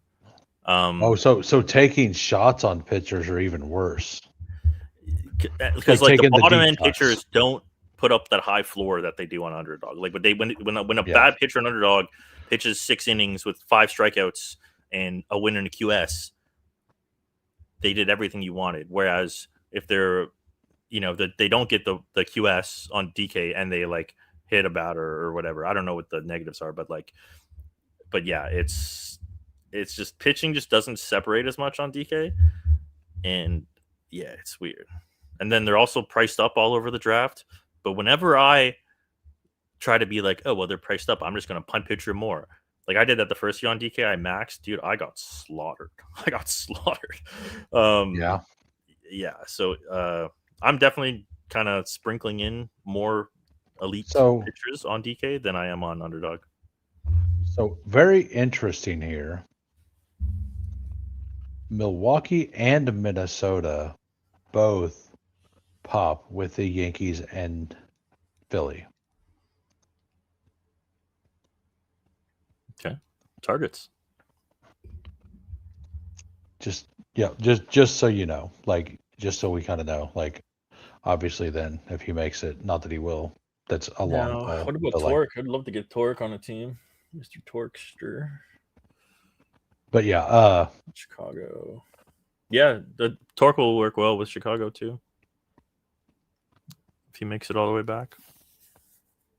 Yeah. Oh, nope. Minnesota's actually the pure target here because they're the best. So go into the player tab and just type in Twins and see, because I don't even know if there's any Twins that come up like soon. I think they are all deeper down the board. Actually, I was wrong. I looked at White Sox there, so disregard. But Milwaukee is actually good for all three because they spike with the Cubs too. So they are. So like Milwaukee's perfect. The Brewers, okay, yeah. See, they have nobody. Like a lot of these teams, yeah. Like another cool thing to do is like build out a mega stack of a team super late. Like take all their deep guys, like take 5 of them that are like ADP, whatever, 5 of them, but take a bunch of them that are like ADP 230 that are going to be in the lineup that no one's taking. Like that's how you got the sick athletics teams last year. I wouldn't mind like taking one more infielder at some point, like maybe a couple pitchers here, then like an infielder, and then building out like 2 more, like go with a 3 Milwaukee stack at the end, like just random guys or whatever. Yeah, that'd be cool. Like I don't know if that's something you'd be into, but yeah, I'm into it. So Bradish falling a bunch here. He's kind of an interesting guy. People were really high on him last year to be was it last year he was coming off Tommy John's, and then or he got hurt, I think, in the middle of draft season, I think is what it was last year. The Mizurewski guy, people like that. I know Eric at Spike Week loves the guy, and Milwaukee's top in my SOS. If Bradish makes it back, I think we just have to do it. Open up his thing, make sure he's not dead. Yeah, that's not really a big. It's not really a big deal. Yeah, it's not really a big deal. It's definitely not a big deal because it's Nick Buck's guy. Just made the decision for us. Yes, thank you. Yeah. So like we took Snell last time because he ended up being the top guy. Just okay, Coolers, do it again. Snipe us. What, this guy? Yeah, Mr. Mizurewski. All right, he didn't. All right, thank you, sir. I owe you a beer. Okay, what's our plan here? What are we doing? I mean, I think Yuri Perez is kind of fun. This Nolan McLean guy, I have no idea who it is. Chase Burns is also like a really good pitcher. There's Gavin too. Gavin's kind of my guy. Or we could, if we want to do the Milwaukee thing, we could go hella. We could get Woodruff too, and then do the Milwaukee stuff later. Woodruff. You're saying correlate the pitchers with the hitters? I mean, just if we're doing the late Milwaukee stuff, we can just do it all. I mean, I don't care. I'm fine with it. Okay. Yeah. You good? Let's do it. Yeah, let's do it. Yep. Let me go to roster resource and have a look see. So I think it's called roster resource. So we have 2 Milwaukee pitchers here, which is kind of neat. Yeah, I've been doing the double start stuff. Yeah, exactly. That's So there's a site called Roster Resource, or it's Fangraphs Roster Resource, and this is like what all the fantasy guys use, and they have that project. Sorry, Coolers actually linked me their injury stuff earlier. Yeah, I think. So they have all the like projected like batting lineups and starting pitching rotations. So me not knowing anything about anything, I defer to the websites. And so if we're doing stuff like this, right, we're getting funky. I'll pull up their projected roster, and see all the guys on the lineup or whatever, and see where they're hitting. Nice. If only we had Mr. Sheep here, he could tell us all about the Brewers. But if we had who? Dark Sheep, because he's a Brewers. He's a Brewers homer. I've never actually talked to Dark Sheep, but he's obviously really good at this stuff. He might be better at football, man. He's what, two dog bowls? Yeah, I just mean he's into baseball. Best ball overall. Like I'm just saying best ball overall. Like he's really good at it. He's certainly done well in the football. There's only 3 Milwaukee players that have an ADP. But like Churio, Trang, Contreras, Yelich. Yeah. Does it say Contreras anything is gone already? Yeah. So it's saying this Andrew Vaughn guy's batting 5th. Yeah, he's got Sal an Frelick ADP is at the like a very guy end. that people take. When Givio is people take. I don't know who Andrew Vaughn is, but he's batting 5th behind Yelich. He had 14 home runs, 65 RBIs, 775 points last year, 67 more singles. It's good enough for me.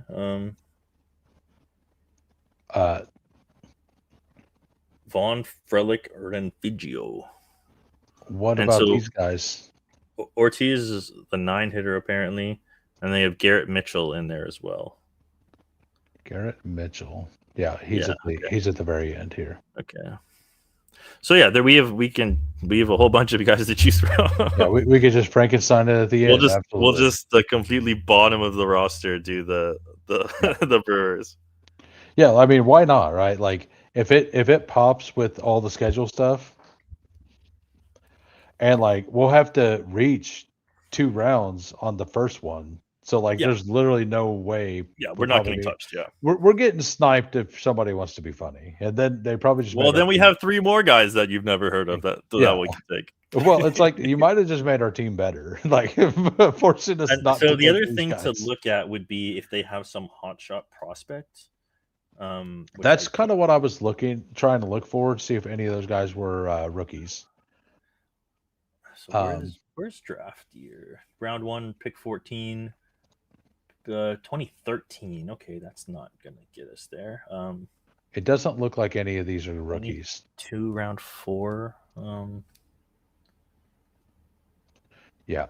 Oh, okay. I see what I'm looking at here. Hold on. Yeah, I'm gonna find somebody. All right, we're on the clock, by the way.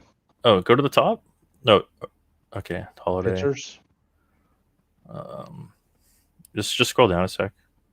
Scroll down. Peace Walker. Just go back to the top and just take a picture, I guess. Do Sandy Alcantara, the Miami guy. Sounds good. And then he seems fun. And then if we want one more infielder, like, do we want to? Is there anything to stack up here by chance? Not really. I don't know. I mean, we can just go another pitcher. I'm fine with it. Maybe. I mean, it's 146.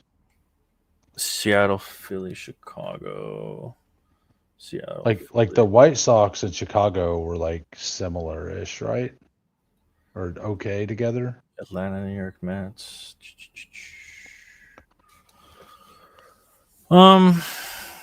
I mean, I think we just go with the pitcher and call it good. Okay. I think we should do probably the Seattle guy. The pitcher. Castillo.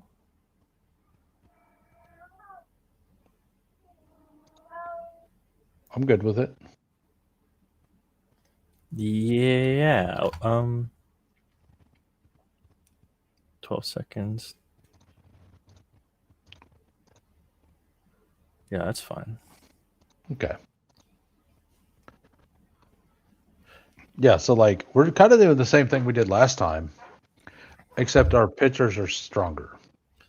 Right. Yeah, and most likely most of these guys we're going to take later are going to be infielders. Well, I mean they have to be. Well, two of them are infielders. Like it actually works out perfectly because I think there's one outfielder and 2 infielders. Yeah. And and so what are we going to do though? Are we going to go 7? I mean, we may like 6? Even just taking one of them. Like, we should get Sal. We should 100% get Sal. Yeah. Just click outfielders only. Oh shit! We should have just taken him. Fuck. Yeah. I mean, if we don't have to do we don't have to do that. Number one, like it's fine if it doesn't happen. Yeah, that was a mistake for our plan. It was. It's okay. It was probably a silly plan, anyways. To be honest. Yeah, yeah. Like it's one of those. If it happens, awesome. Well, like I said, a little silly, anyways. If somebody snipes us, like it probably makes our team better. Yeah, but right? It's cool to do that kind of stuff in baseball because you can scroll really deep And a lot of these teams have players that play every day that get at bats every day that aren't being taken. Like the majority of the league isn't getting drafted, whereas football, it's like the inverse. Like everyone's drafted. So Right. everybody who's projected for snaps is drafted. In baseball, it's complete opposite. Yeah, because in football, it's like there's 4 receivers per team that matter, and there's 32 teams. And in baseball, you have and here there's 9, but people stars. only draft 4 of them or whatever, right? Yeah. Yeah, exactly. So, I mean, if pitchers just keep going, maybe there's a chance. Like, I mean, his ADP is only like 2 away from where we are. Yeah. And I don't think Coolers would be the guy to just take him. He's got 5 outfielders. He's got too many. He can't. He's priced out of the market. Yeah. I'm not worried about Coolers. I'm worried for the other 8 guys in front of us. Yeah. Well, what I'm saying is if he gets 2 ADP, like, really got to worry about this guy who's got 4. Yeah. It's okay. Well, let's find a plan B. All right. I mean, we could just stack Aaron Judge with Gio. Yeah, I think that's a good play. Actually, they're going to be behind each other, or like batting in the same like top of the order. And then there's Griffin. We could do the Griffin thing. That's fun. Yeah, I'm fine with it. If he's at the top of the list, he's at the top of the list. Yeah, and we're going to be going, and like we're definitely going 7 outfield if we take him, like for sure. There's also Kazumoto Okatuma. Yeah. There's my Toronto boy down there. We could also flick him in. Do you like him? Yeah, I do. We have to draft a J. This is the 3rd. We haven't had a J yet. Okay, it's getting dicey here. We're getting towards the end. We haven't drafted a J. I'm getting a little antsy. I tried to put one in the queue, and you're like, "Hey, don't take him. It's because he was injured." The one I was messing with. All right. I mean, yeah, this is tough. I mean, I think we just do it. I think we draft an order of your queue. Okay. Yeah, that I just looking at the ADP, I think that would be correct. And like honestly, if Griffin goes, like we correlate better. And that's I good. think we're buying the fear dip if it makes it to us. It's fine. Yeah, Nick Coolers is 100% taking him. Yeah, okay. Yeah. He wasn't getting by Coolers. Well, he wasn't getting by Nick Bach. Nick Bach knows what he's doing. Correct. Yeah, and is Nick's in here too? Yeah, he's right here. Nice. Yeah. That's a really good fall on him though. Like, yeah, that's a good. Yeah, that's exactly when I'd snap him up. Like, all right, we'll just take your Toronto guy. Yeah, let's just do Kazu, and then like I got my guy Rally. So what's up with Westberg? On the mend from oblique strain. Yeah, he looks like he's whatever, anyways. And so when would our next pick be after this? Like what number? It'd be like 190 something. Yeah.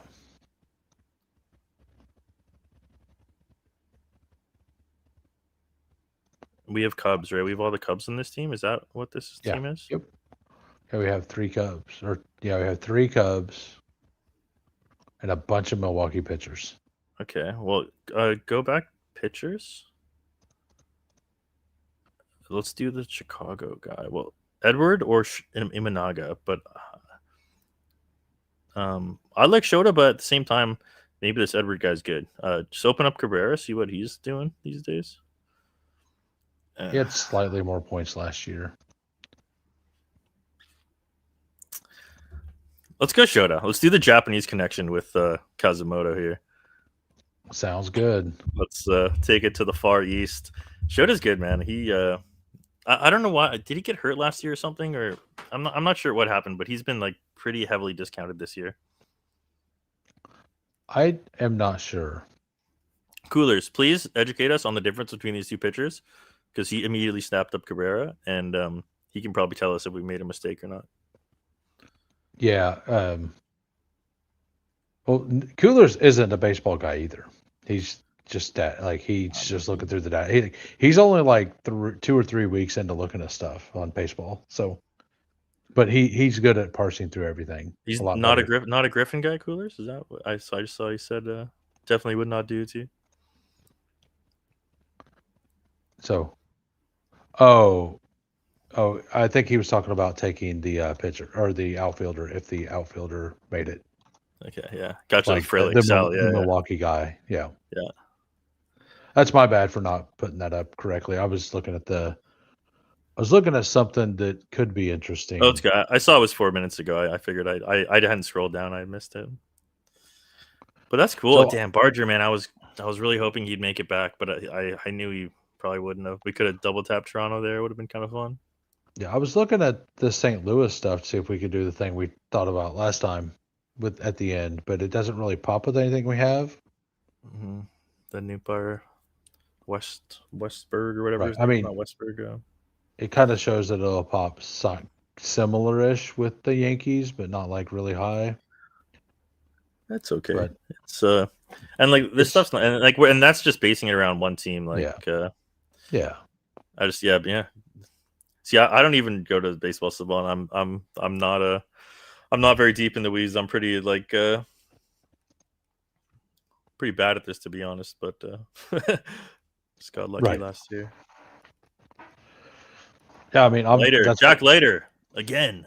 What am I doing? I have to take my guy. I mean, I'm cool like ignoring ADP completely at this point. Yeah, I should be too. It's a fine. Shota's good, and the Cubs also pop in the pitching stuff. And the Cubs pop on everything. It looks like. Like I guess on the hitters they don't really. They're in the middle, but the pitching they definitely do. But like the middle's not bad for the playoffs, right? You can I definitely overweighted park factor too much because it's like. It's just all the best parks basically, but like the games played is a big part of it too. But like obviously the pitchers that pitch in the best parks most of the time, seem to do the best. So it's a little biased, and I have to probably work on the weighting a bit, but it's a problem for next year. I mean, that's correlation. I hate him though. That's fine. I don't really. I hate him too. This Westberg guy is falling a bunch. He's the guy with the oblique. This Jordan Westberg guy. Yeah. I'd probably just take him if he gets back to us. Brandon Lowe's also a guy. Like Sal Stewart is like good too. I'm assuming that Nick Buck will take Brandon Lowe to correlate with Connor Griffin. Is it Brandon Lowe or Brandon Lau? Which one? There's two of them. They both have low. It's low way. One of them's neither of them is low way. One of them's low and one of them's low. And I don't know which one's which. I do know there's their difference because I used to take them a lot, both of them, and I was calling it the family correlation. I'm like, we're taking the bros, but they aren't family and they say their name differently. So do we want to take another pitcher here? Do we want to? No, I think we definitely take either Westberg, Lowe, or Sal Stewart. Okay, and who else do we have? Just click infield only and see what we got. Yeah. Yeah. Okay, and then he kind of like Minnesota randomly popped on the schedule with both the other teams. We can get him. Just let's do Brandon Lowe. Sounds good. And then open up Sal Stewart's thingy, like his picture. Yeah. Okay. I think we should take him. He's like a hotshot rookie. They both are. Second-year player. And we have Cubs and Yankees. He had 4 home runs, 37 base hits, and Sal had nothing, basically. Yeah, he's Is it the guy I'm thinking of? Just type in Cincinnati in the player thing, and then scroll down a bit. Yeah, it's him. We take him. He's the hotshot rookie. Okay. We need some rookie upside slappiness. Hell yeah. I'm in. All right, so we're done at infield then. We got our Cal, Trey Turner, Bregman, Okamoto, Brandon Lowe, and Sal. Well, standard is to go 7. But let's see what we're working with here. Our outfield's stacked actually, yeah. And then how many pitchers do we have? We have 6, so we're 6-5 right now, and like our pitchers are a lot better than they were last time. So just based on ADPs, because and then just scroll down to the infielders for a sec. Yeah, I think we go 7-7-6. Okay. So with that, we just turn everything on and see what happens. Yeah, coolers. Yeah, he knows. Yeah, Sal's a lot of people like the Rates and Barrels guys. They love him. He's an interesting kid. Apparently he's going to be playing a lot, and okay, it's pretty fun. Yeah, so the players to watch out for then are him. That St. Louis rookie looked interesting, the second year guy. Yeah, he's infielder too, I think. Yeah. Actually, you want to go to the player page and put in St. Cardinals. Louis or Cards, because it was this guy, right? We could do Jordan Walker. No, it was Westerholt, Westerholt, Walker, Nootbaar. All of them could be fun, or like a combination of 2 of the 3.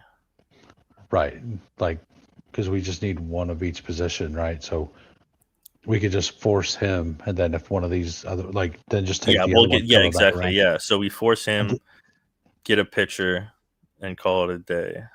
Yeah, a pitcher at the end, right, in the last round.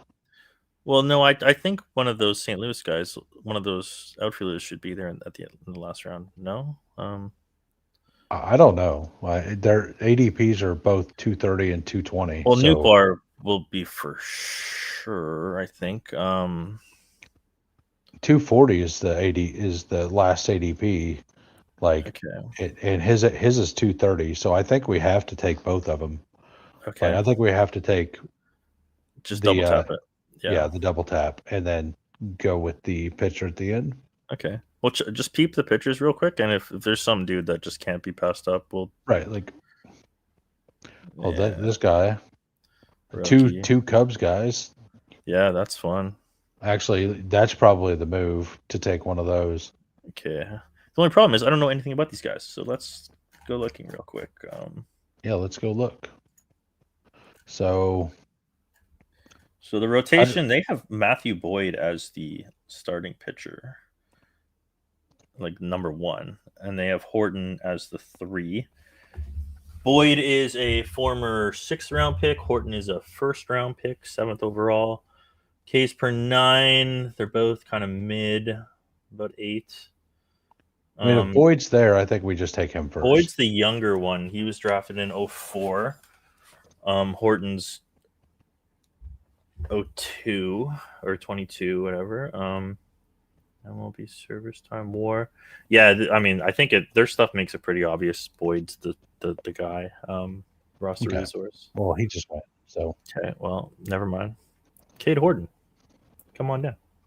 Do we want to just take, if Coolers has to take JJ, do we just take him? Actually, the guy on the end's not going to take us 8th. So yeah, I think this is exactly how we do it. Yeah. Yeah. Well, actually, maybe just look at. That's fine. So Luis Arias, like we're not going to take him here, but he's a guy that's like disrespected every year, and he like almost leads the league in hits every year.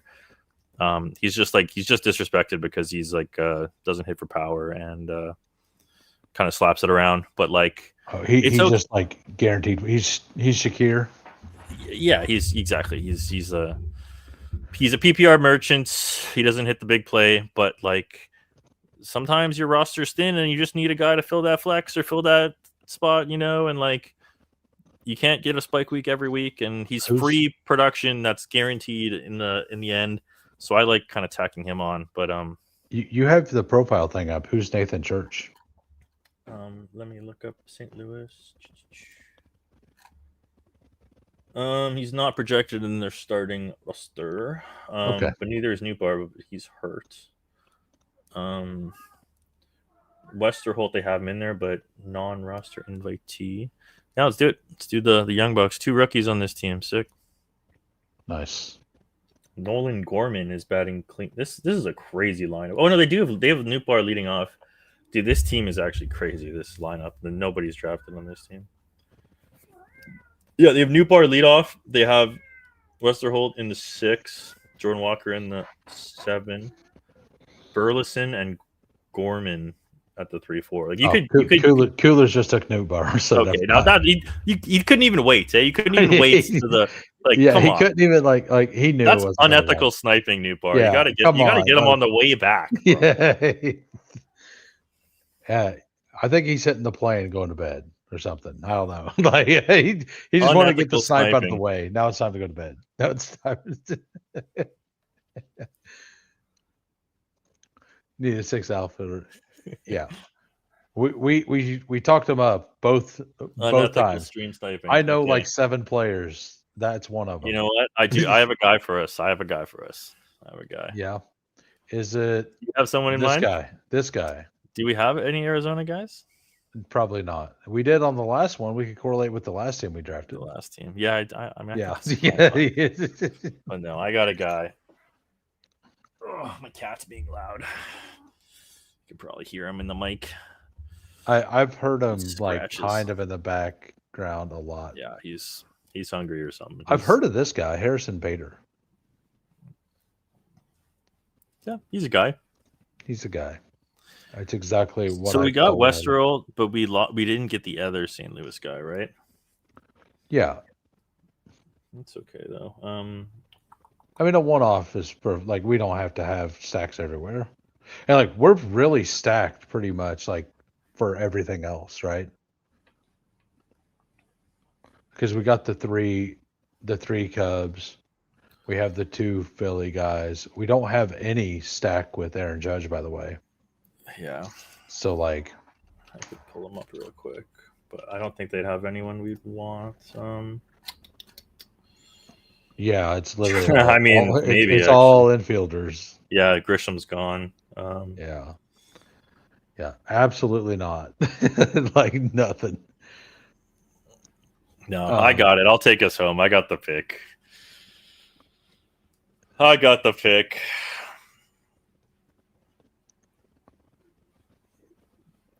All right. Yeah, it's been fun. I hope you've learned some baseball knowledge. Maybe you'll. I have some learned. Dingers. I have learned quite a bit. It's more about the strategy than anything, right? Like all best ball, it's the players are listed best to worst. You don't really have to know who's good and who's not. They literally tell you. It's part of the game.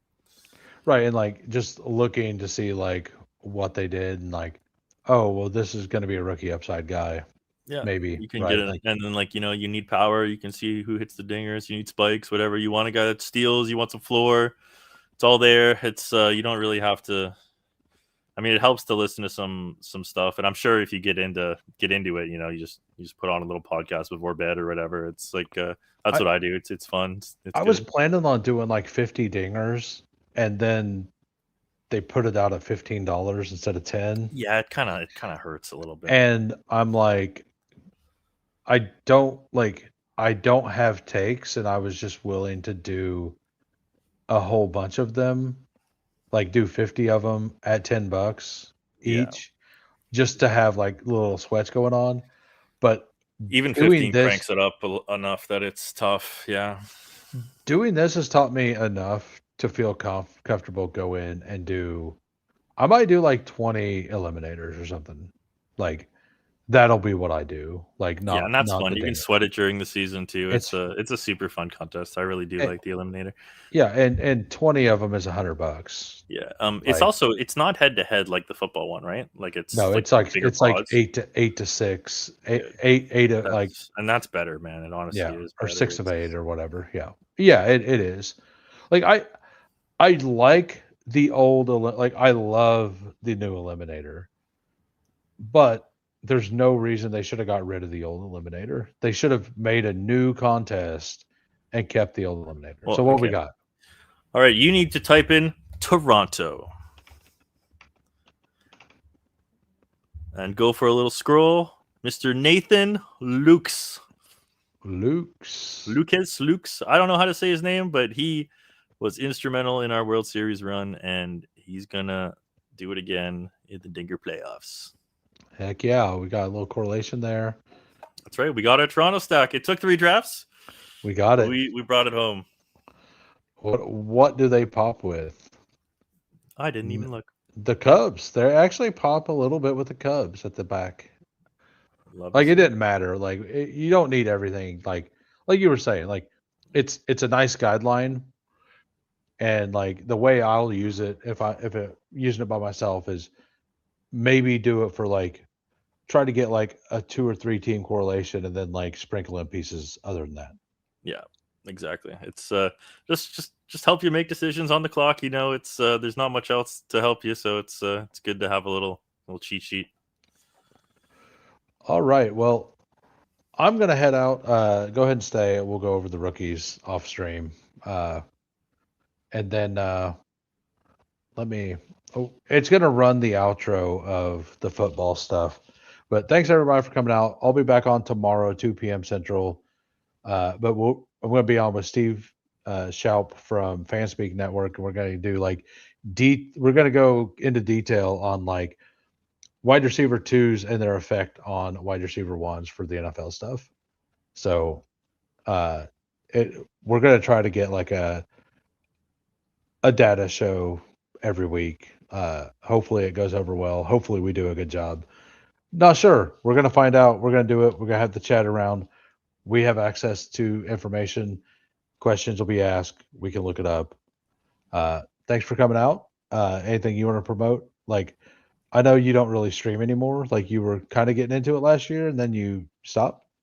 Yeah, I'll probably queue some up for football season, but that's a long ways away. I'm just going to be buckling down, trying to draft some good Dinger teams, and yeah, I'm chilling. You can follow me on Twitter, wherever that is. Yep. Yeah. I have all of that information in the description below. Thanks, everybody. Have a good night. Peace. Hey, we're grinding through the torment. High volume, no management. Taming souls in descent. Grinding drafts through the abyss, no rest in our veins. Feel striking like lightning, flooding endless pains. From late season voids, he's dropping all the flames. Best ball legions unite, shattering the chains. Old school RB stacking fury, derailing trendy trains. Who is commanding the storm etched in our brains? Who hangs? Thunder in the names, claiming all the kills. Flames, names, games. Legion, wrath of fuse, stone age, torment remains. Best ball eternal, in remains infernal domain. Pterodactyl pigs, screaming, Cayman chaos reigns. Fossil fury fuels the fire.